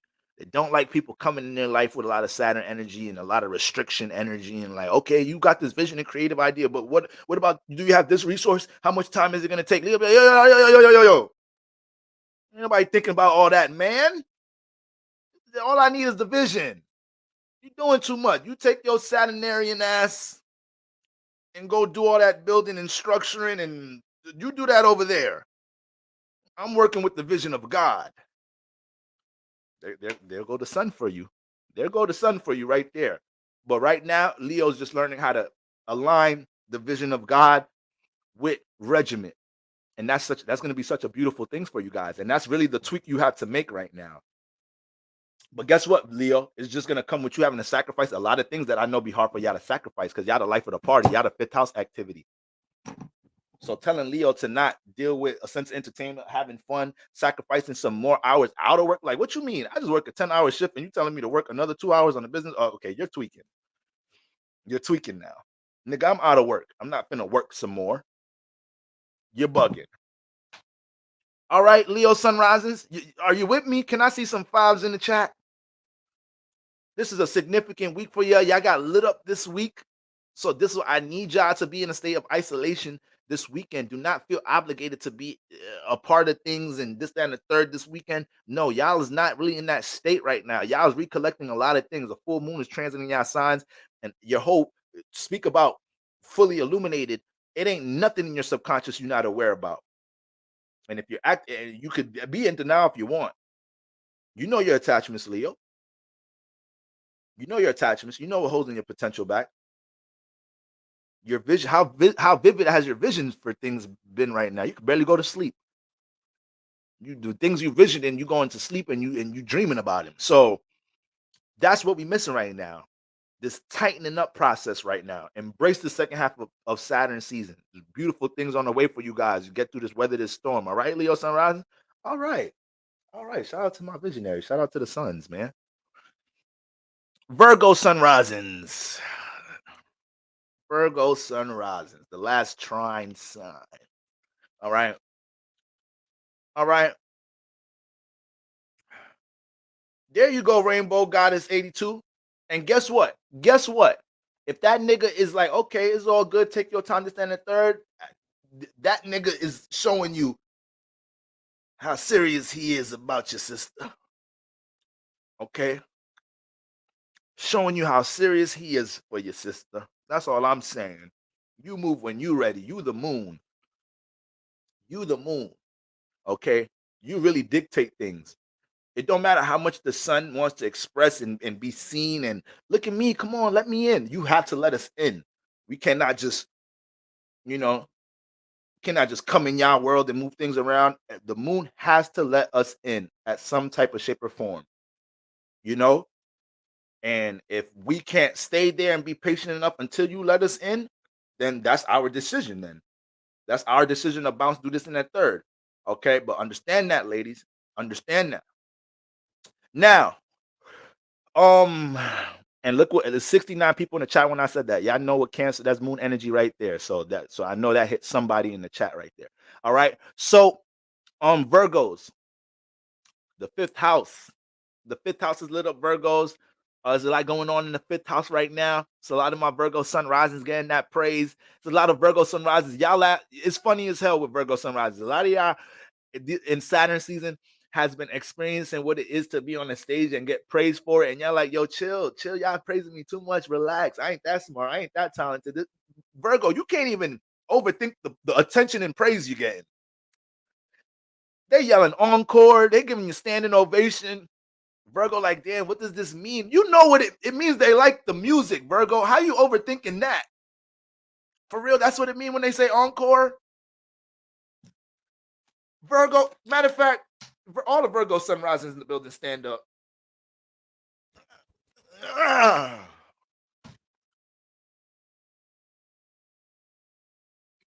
With your overthinking mofo selves. Embrace the intention, Virgo. And this is the thing. Thank God Venus coming in here now. Thank God. Because now Venus gets to get in here and you actually get to be like, okay, actually you're bugging. You're right. That encore did feel good. Now you move from overthinking about things and having a overly stimulated mind about things that you're creating, and you can flow better right now with Venus moving in the fifth house. Right? You went from overthinking the process of going to the studio and making the music and seeing what results would happen. Like, damn, after I make the music and put it out, what if the feedback ain't good? What if they don't like my music? This Venus getting the fifth house, and now you calling, yo, bro, what's up? You say you're gonna pick me up. You supposed to have been at the studio already. Hurry up. I'm trying to make some music today. Them niggas were screaming encore last week. Come on, I need to make another hit. You're right. You niggas have been telling me I've been talented for a while. You niggas been telling me that. All right. I'm starting to flow a little bit more. That's it. I just had a little tension about something. That's all. So take this into account with Virgos dealing with self-expression in their life. Take this into account with Virgos getting reconnected with things dealing with the inner child and childlike activity in their life, right? It could be as simple as a Virgo used to paint, used to do certain things in your life from a creative perspective, and you kind of got out of touch with it, and now you're getting back in alignment with it. That's making you feel more fulfilled because you're getting back in touch with certain pastimes. Venus is going to start helping you get back into the flow and feeling that love and that connection, that sense of satisfaction with what you're building creatively or being on the stage, right? Venus in the fifth house will bring love to the stage in general. So if you ain't get encore yet, it might be coming this season. Right? Them comments on your YouTube channel, like, oh my God, Virgo Sun Rising, like I can't wait to find a channel like yours. Oh my God, Virgo Sun Rising, your ebook got me through so much. I got all my friends buying it, and yes, them past 30 sales was everybody at my job. Oh my God, Virgo sun risings, whatever. You're getting your appreciation for what you've been placing on the stage as your confirmation of God saying, remember, it's a trine. Powerful energy we're dealing with right now, Virgo sun risings. This energy in your favor. God wants you to feel this appreciation for your work, even if it's two motherfuckers that show you appreciation, right? And give you your credit for what you got going on right now, what you're building the structure, or what you're planning to build and structure, and that can't go over your head. Maybe it's not in motion yet, but you're sharing it with people that you're building it amongst, or the people you're working with. They're like, yo, Virgo, like, I ain't gonna lie, like, I'm mad excited about this building, this, that, and the third, but I'm really excited about, you people seeing you do this, that, and the third. It could be a music group, but we know you the talented one. I'm Otis Blue over here, but we know, I mean, as a group, we the shit. To Temptations, we them niggas. But David Ruffin, we hyped to make this album because we can't wait till the world hear you, your group, your peers. They're hyped to hear you, right? They're hyped for you to get your praise. So Virgo, you cannot run away from all of that. Virgo, if you run away from all that, I ain't gonna say don't come to church, but don't make pastor want to go upside your head. I left that life a long time ago. I'm not violent anymore. It's not really my true nature. I'm a Libra. I don't like getting scratches and whatnot in my face. If I fight, it's serious. We fighting to the death. You really pissed me the fuck off about something. Niggas get all different type of shit happens when you fight. You could break a finger. My skin too smooth for all of that. I'm sorry. You call it what you want. I be walking with my girl, nigga say something, the girl like, damn, baby, that ass fat. My girl look at me, I'm like, what? The nigga what? The nigga complimenting you, baby. Your shit is heavy, like a mug. That's why you my girl. What? The nigga disrespecting me. What you want me to do? Go fight the nigga? You act like he touched it or something. I ain't fighting niggas. This is over for that. It's over for that. Okay. So, but Virgo, you gonna make me want to fight you though. If you run from some of this, if you run from the potential of what you want to put on the stage, if you run from all this pent up, you got Mars and Mercury here, so I know you having intense ass thoughts and visions about the potential of things dealing with from a creative perspective. Virgo sun rising, y'all may be real extreme and impulsive with how y'all communicate, how y'all expressing things in general right now, especially during this full moon time. So y'all gotta chill. Y'all gotta chill right now. Make sure y'all not too heavy with the with the throat chakra on people right now. Mercury's your ruler. So just with Mercury being your ruler conjunct Mars in this house, there's a lot of a lot of the ideas you're having can bring a lot of transformation to your personal life. If you're resonating with certain ideas of doing something in the fifth house from a creative perspective, or just certain things you want to, establish in your life right now, but it's an intense, consistent idea. This weekend, these next couple of days, Mercury and Mars conjunct, these are all things that can bring heavy transformation right to the first house.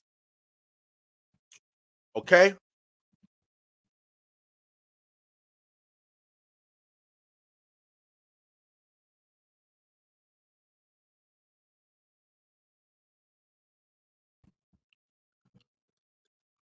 So Virgo sun rising, when that light comes to you, when that sense of appreciation comes to you, or when that when that idea comes that can not only fulfill you, from a creative perspective, but it can be something you can display on the stage for others to see, and they could pour into it, they could help it expand, they could connect it to others.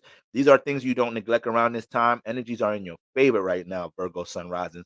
Okay, Venus just got out the fourth house, so we just did a lot of deep diving in the subconscious. A lot of my Virgo sun risings were, it may have been a space of isolation. You came into 2024, the year of the 8, in an isolated space, but it was also helping you to recollect what people, places, and things are really there for you.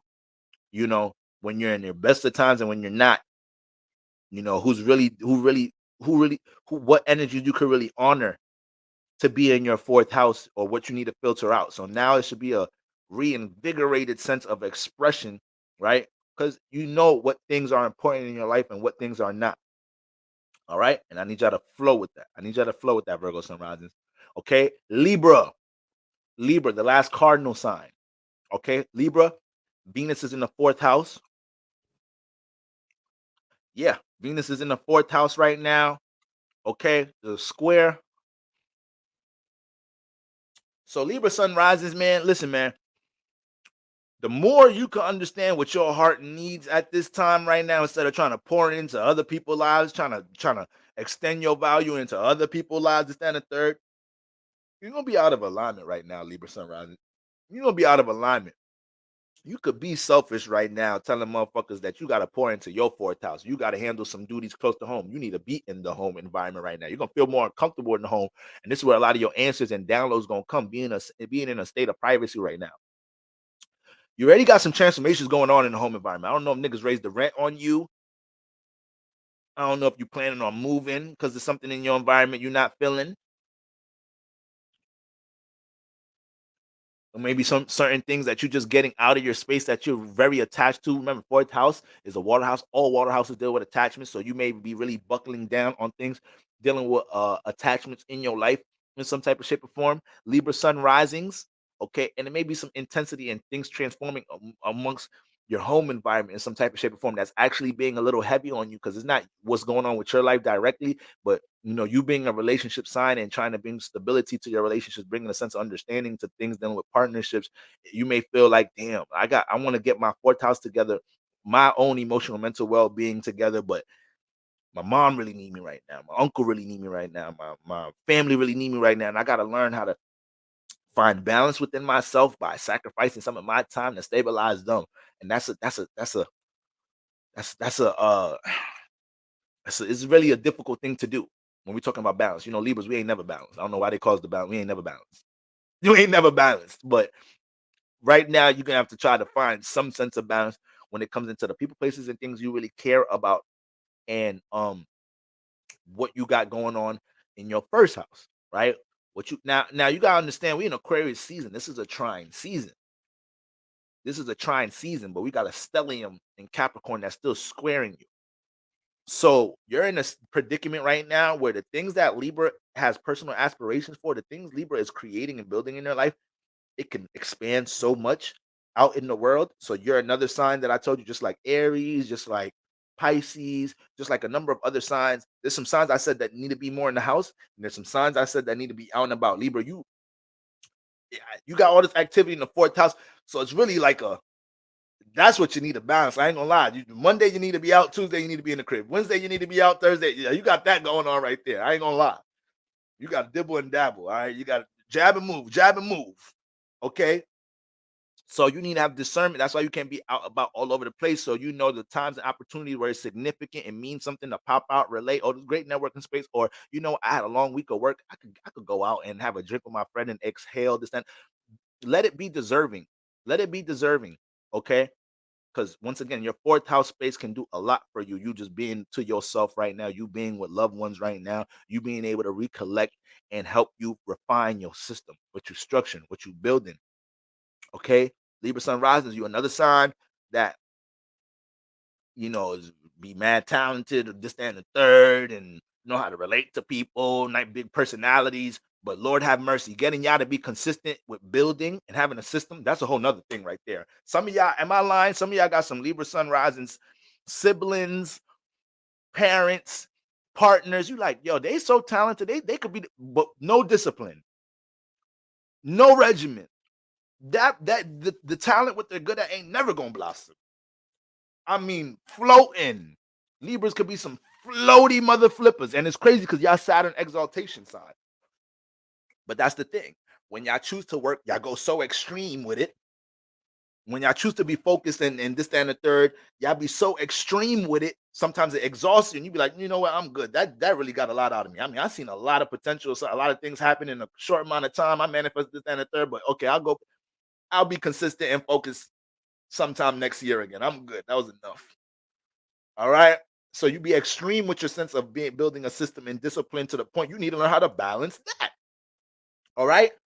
So it's gonna be hard to develop all these things if your energy is just you allowing your energy to just be pulled on everything and everybody and all environments, and you don't have a sense of focus of what's going on within the Libra sun rising, how your emotions and mentalities about things, possibly relationships, loved ones, your mental health, your well-being, and all that. Your mentality about these things are transforming and changing and evolving with all these energies in the fourth house. We got Mars in the fourth house, very transformative space transit there. Okay, so you have to make sure you're intentional about what you want to connect to the external realm. You're intentional about what you're building in the first house, because Aquarius energies can make that fly. And if you can sustain that sense of discipline and discernment, and you could pour into your fourth house, by the time Mars, Mercury move into Aquarius, now everything that Aquarius is doing to help expand and connect the Libra sun rising ideology, business brand, this, that, and the third, more fruitful relationships, more valued relationships, more tribe, better tribe in your life, more aligned tribe in your life community. The more you could do that while the sun is in Aquarius now, what happens when Mars and Venus and Mercury get into Aquarius? It's just going to carry that on even more. And by the time 2-3 months from now, we're going into your opposite season, but you feeling good as hell going into Aries season. You feeling good as hell going into Aries season. You done disciplined that. You ain't worrying about somebody else big head ass daughter or son. You over that. You got a new sense of community. You feel more established with your personal goals and your intentions, and not feeling like you're too consumed with groups and partnerships and friends in your life. And it's Aries season. You're supposed to be feeling crazy, but you're doing the work during Saturn season. You get me, Libra sun rising? Do you get me? If y'all in the chat, can I see some sevens? Just let me see some sevens if you resonated with that.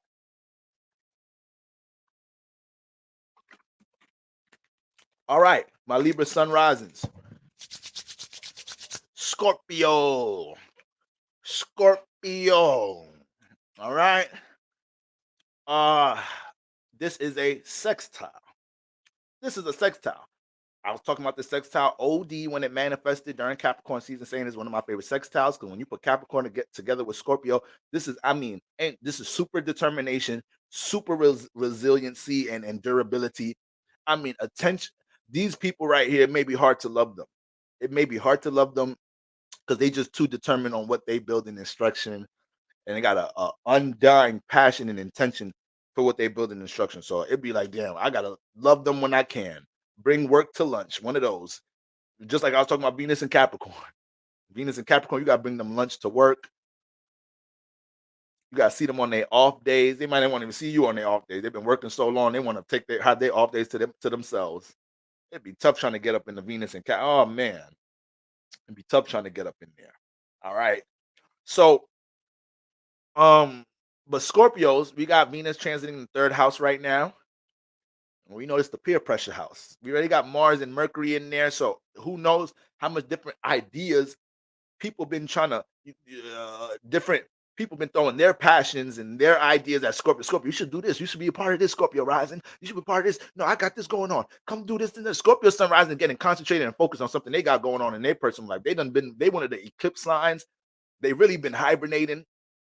Probably one of the more focused signs coming into 2024. If I going off my intuition. So Scorpio sunrise really don't got time for a lot of y'all right now, but they being challenged right now because the third house is so active. So it's people from their hood, their neighborhood, old friends trying to revert them into certain habits, this, that, and the third. A lot of y'all get into intense situations, and not so much intense, but people you've been connected to for a long time in your third house, this, that, and the third. You kind of had to fall back from them. You're seeing them relationships transform because you going through your evolution process. Eclipse season ain't playing with my Scorpio sun rising. So let them relationships transform as they are. You is not here to feel guilty about a goddamn thing. How the hell you supposed to rise to the phoenix and make other people understand that journey? People could motherfuckers don't even make up their bed in the morning. You explaining how to rise into a phoenix.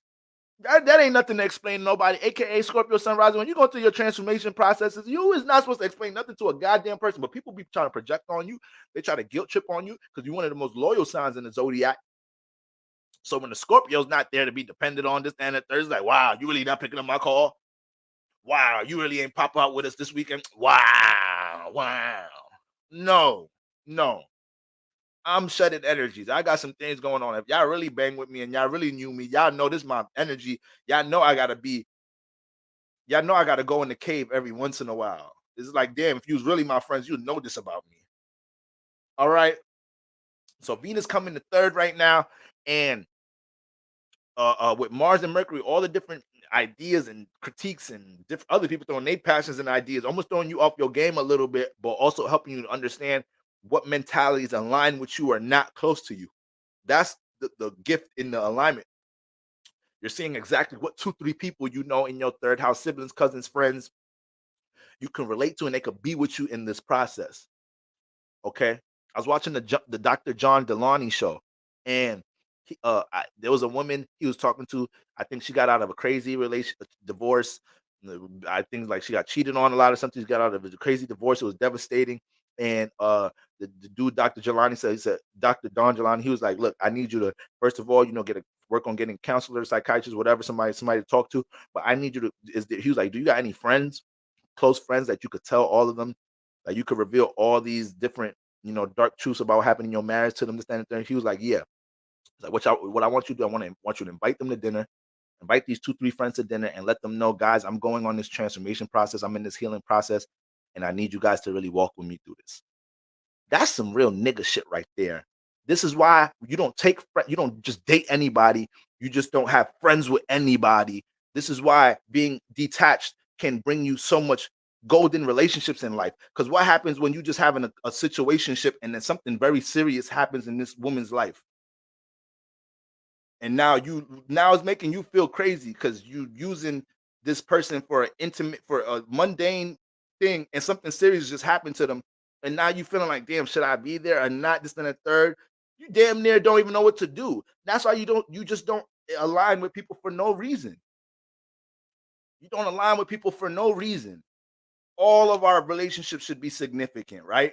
We should easily want to be there for somebody when they need us in some type of shape or form. But when we entertain all these situationships, when we just chilling and cooling with everybody, that's how we get into these funny money situations right there. We get into them funny ass situations right there. Somebody you're not even that cool with, this, that, and the third. You just your homie, your homegirl, you just be smoking with, this, that, and the third. Y'all be doing whatever, and something serious happens to them. Somebody passed in their family, something happened to them serious in their relationship, and they hit you up, and you in your head like, damn, what should I But you look at you should never be in this predicament. You should easily want to be there for somebody if that's somebody that's in your life. Don't be having people just take up space in your life for no reason.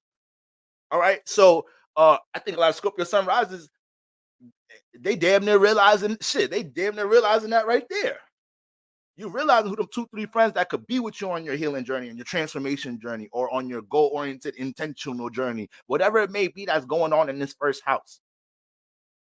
And you cannot let niggas project on you, guilt trip you because you not bringing them along. You're not going out your way to make what you got going on in your life understanding. When you like this with people is, yo, you don't got to explain nothing. Do your thing. I'm here if you need me. Do your thing. All right?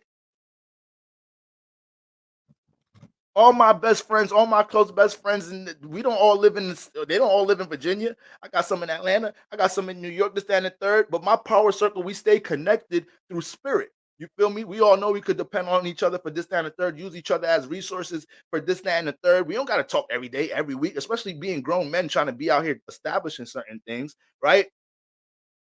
So that's helping you understand your friendships, third house, your friendships and your relationships on a deeper level right now, Scorpio sun rises. And you cannot feel bad if you feel like, yo, this was a mundane friendship. I got to let this go. This relationship ain't stimulating me on a spiritual, mental level. I got to drop this. This is in the name of a desire. Okay? And Venus gets in the third house, and don't think it'll turn up some more as far as desires and people throwing thrills at you, tempting you in certain different type of shape or forms, or because your third house is familiar people. So it might be your familiar friends, like, come on, Scorpio sun, let's pop out. It's gonna be hoes at the bar. It's gonna be some hoes at that spot when we go to this and that third. It's like, y'all niggas is hyped for the hoes. I'm not hyped for the hoes right now. I'm not in that bag right now. Y'all go be hyped for the hoes and go meet some hoes over there and have a one night stand, or meet a chick that you don't really care about like that, and then use each other's flesh if you want. Y'all go ahead and do that if you're acting like you're still in your early 20s. I'm out of that bag. You feel me, Scorpio sun risings? All right, man. Let's get it. Venus in the third house. New support systems being realizing the support systems in the third house, and understanding how to, disperse your value, disperse your connection, your appreciation to others in your third house, and how to regulate that and seeing how it's received. Who gives you that too? Who appreciates and supports the Scorpio sun rising? Can I see some 88s in the comments if my Scorpio sun risings resonated with that? Can I see some 88s in the comments? Sometimes it's better not to delete their names. You have to rather change the name to don't answer one. This is a word, Scorpio. Answer two.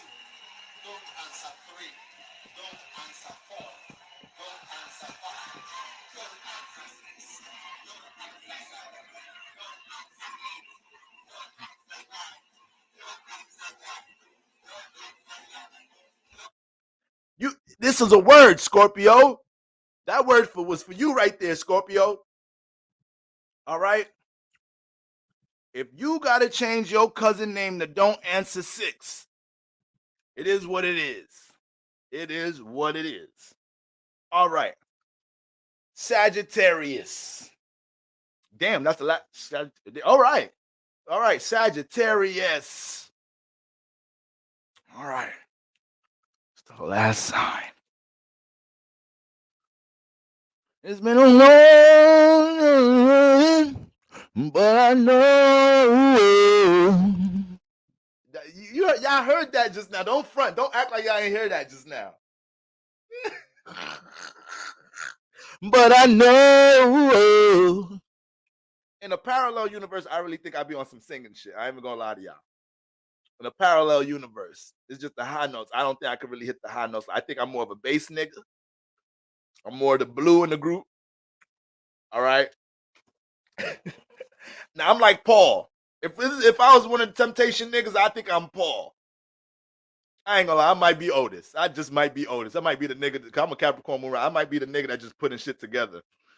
All right, this nigga right here, this David Ruffin nigga. Oh no, I gotta get this nigga in my group.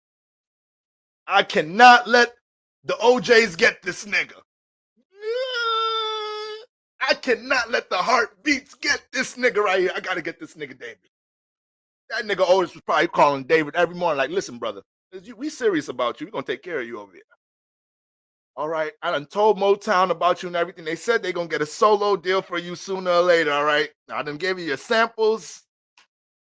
There's a Scorpio. Otis a Scorpio. Scorpio know how to use. Scorpio know how to use. All right.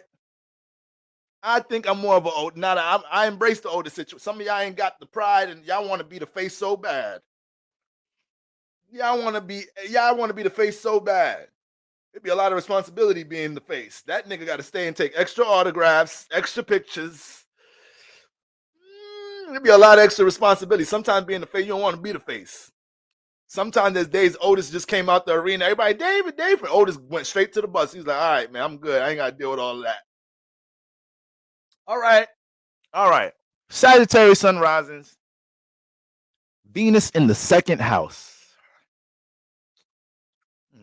Damn near saving the best for last because Venus just came out that first house.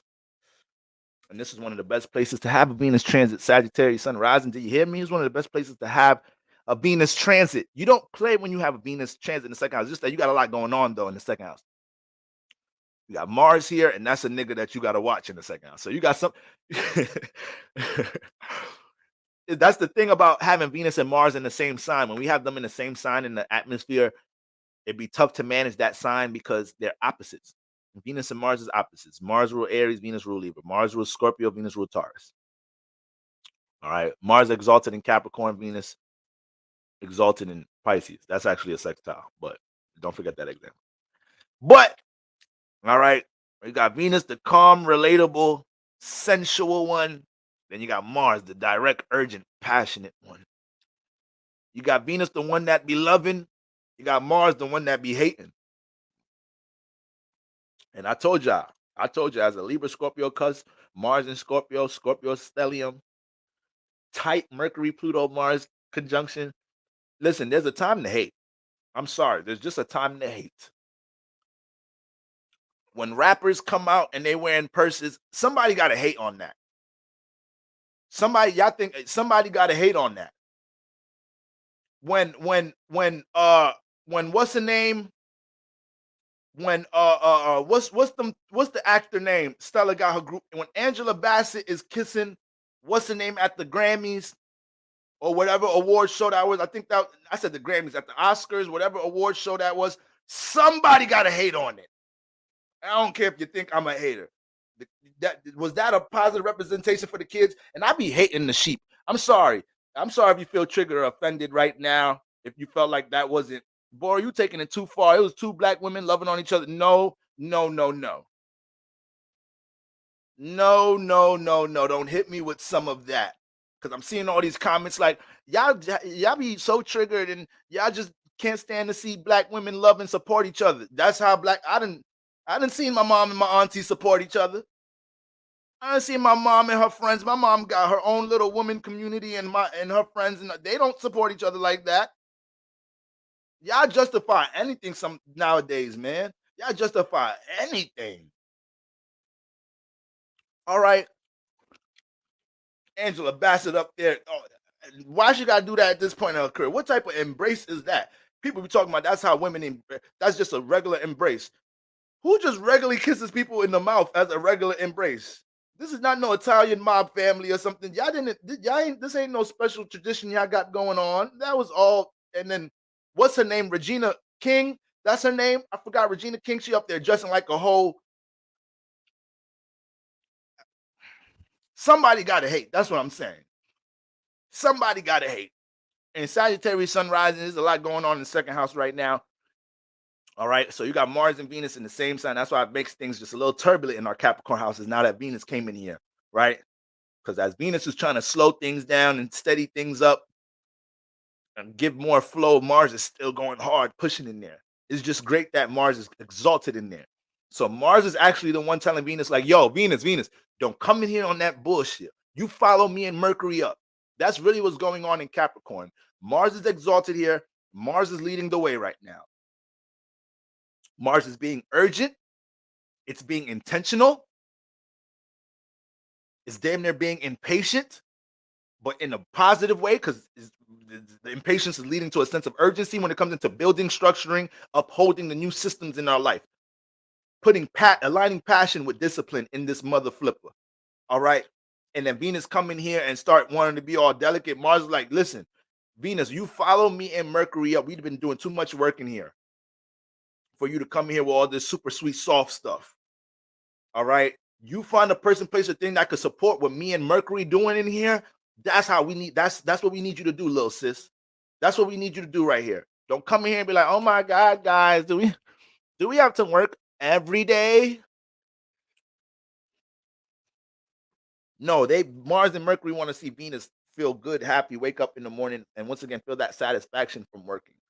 Okay, so now Mars and Mercury in the second house, Sagittarius sun rises. I get it. There's been a lot of transformations going on with your value system. It may be certain things that you've been real adamant about building and structuring in your life in some type of shape or form, and you starting to look at that situation as damn, how invested I want to be in this.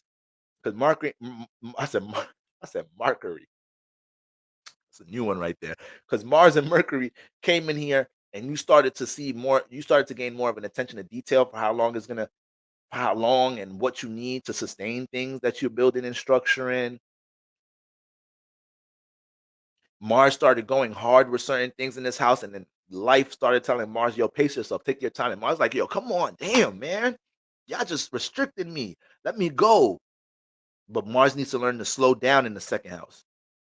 So there's a lot of passion my Sagittarius sun risings got for what value they feel like they could bring into the world. And there would be a lot of potential for my, not just potential, a lot of it's already what? Mars and Mercury conjunct at 16 degrees. So it's halfway through the constellation. So there's a lot of Sagittarius sun risers already seeing transformations in their life from being able to hold the system, maintain a sense of system and structure in their lives. All right. In their second house, whether it's people, Mercury critiquing, giving advice, insight towards their value. Like, yo, I ain't gonna lie, you really good singer. If you give this energy off in your music videos or you work on your hooks, like this is what Sagittarius sun rising getting right now. Mercury develops conversation, it develops advice, critique, detail.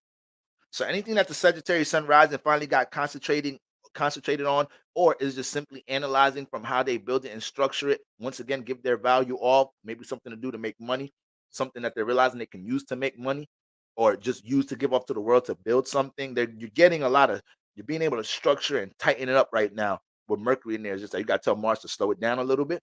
You got to allow your mind not to be too intense on yourself. You got all these goals and you're passionate about this, that, and the third, Sagittarius sun rising. You got to learn how to pace this up here with Mars and Mercury being conjunct in there.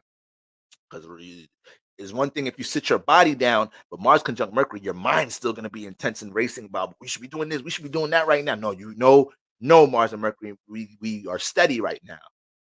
So that's the good thing about Venus coming in here. And now Venus comes in here, Sagittarius sunrise, and what happens? People start seeing what you're building, what you're transforming, what you're valuing. Like, damn, Sagittarius sunrise, and you valuing that new diet? Let me jump on that diet with you. Let's be accountability partners. Damn, Sagittarius sun rising, you valuing working on this and the third. Like, I know somebody that could help you with it. That's what Venus comes in here and do. But if Mars and Mercury was lacking intention in here, Venus is gonna make you have to realize, like, yo, you're not putting no appreciation and support into your second house. This Venus in the second house, this is the master manifestation transit. All right, Venus coming into the house of materialism, the house of possessions, the house of value, the house of monetary gains. The more concentrated Mars and Mercury, or your intention for how you're utilizing your values in your life, Sagittarius sun rising, which a lot of y'all value be around things dealing with Jupiter energy, being able to teach, being able to make harder concepts easier for people to grasp. Okay, I'm a sun conjunct Jupiter in the 9th house person. I'm everything but a sun in Sagittarius. So I know I'm not the best astrologer in the world. I know there's still a lot for me to learn, but I know I'm gifted with being able to make a person that don't know nothing about astrology. I know how to walk them into the concepts and be like, yeah, it ain't that bad, right? The houses, this and the third. I know I'm good at that. And this is what my Sagittarius sun rises are starting to learn around this period. You're starting to learn the value you have with being able to walk people into certain things that you're experienced with, right? And how other people can use the knowledge that you have, the things, the expertise and skill that you have, and how they feel like they can learn that from you, receive that from you, and learn how to build structured things in your life. And that alone is building things in your life in some type of shape or form. Sagittarius sun risings. So it's a lot of stability and security behind your wisdom, your knowledge, and you just got Venus at the first house. So there definitely was experiences, circumstances, downloads, or people reminding you the personal value you have. So I know it's more so about y'all getting situated, and once again, embracing Saturn season, embracing building a system. Sagittarius sun risings, what I just said about fire signs and systems. Y'all already visionaries. So the problem is Sagittarius, fire signs, y'all be so caught up in the vision that you move off that way too much without stability, and you don't realize how much time is passing by without you being more stable about something. So with all this intensity, Mars, Mercury going on in the second house, right? Venus coming there. This is the time to stabilize that intensity, find more flow. All right, find more flow, and take all that you realize about yourself, your personal value, and be able to put that into a container while you have all these influences in your second house. Venus is going to be able to bring so much support into your life, Sagittarius sun rising. I'm telling you. Venus is about to bring so much support into your life. But if Sagittarius sun rising not intentional about what they're working on, how can somebody appreciate what you got going on, Sagittarius sun rising? If you're one of the signs that have a lot of potential. I always say this about you. Yeah, one of the signs that have a lot of potential to become real reckless or have reckless lives. Jupiter energy is fire energy, is mutable energy. Sagittarius could be here on Monday and there Tuesday. You'd be like, how the hell did you get direct?